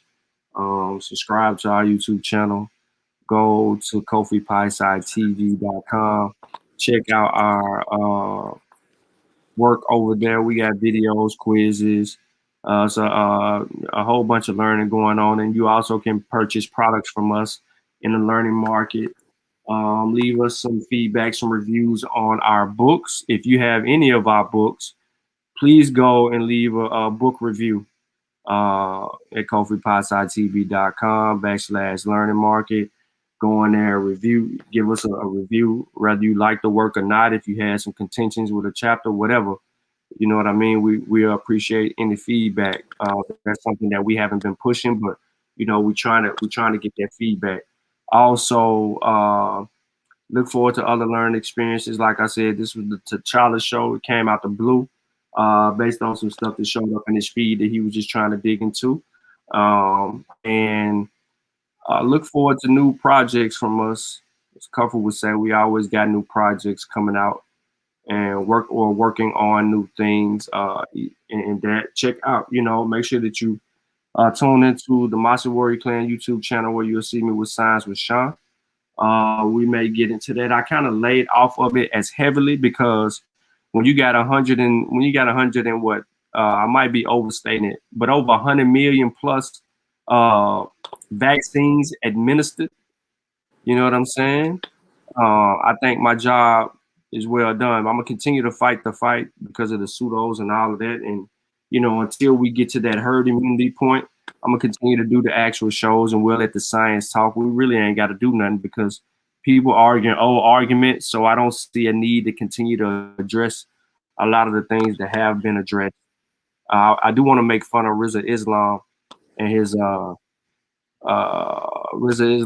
whole, you know, about the Krispy Kreme donut. So if you've been vaccinated, you know Krispy Kreme will give you a donut. So you can go by the end day, get a free donut from Krispy Kreme. All you got to do is show them your card. You know, and I like Krispy Kreme donuts, you know what I mean? I like the chocolate ice, you know.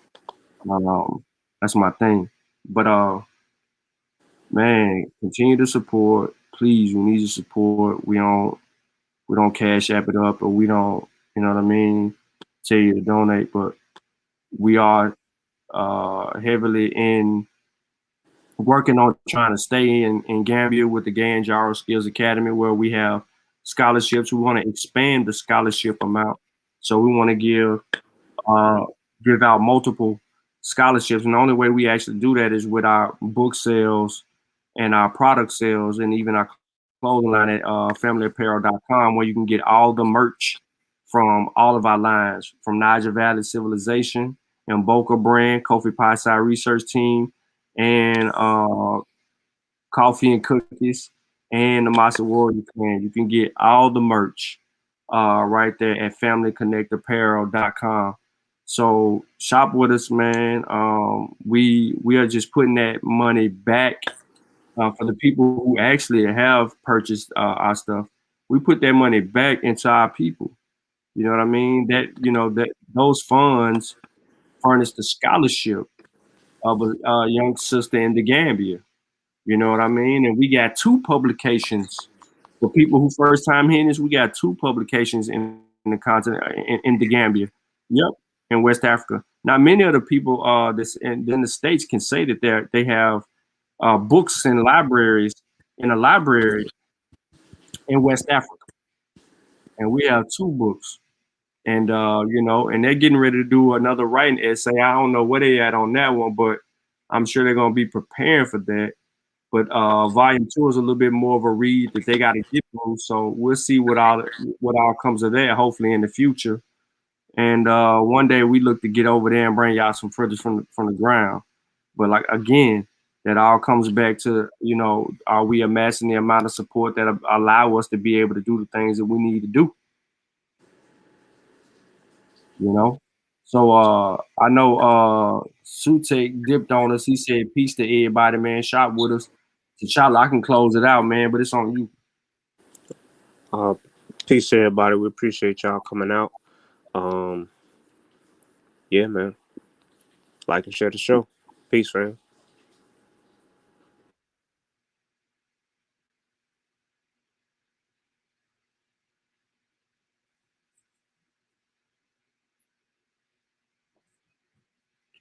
All right, y'all. Here we go. Here we go.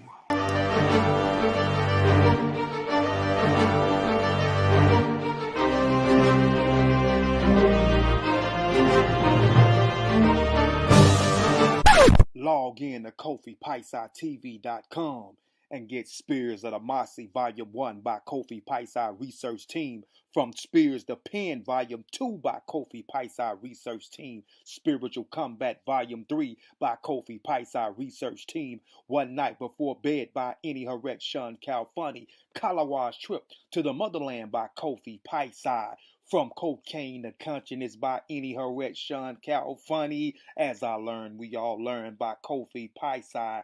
Also, if you want fresh merch, go to our online store, Family Connect Apparel, and get all the brands. Also, get our 54 deck of quiz and educational cards available now on KofiPaisaitv.com.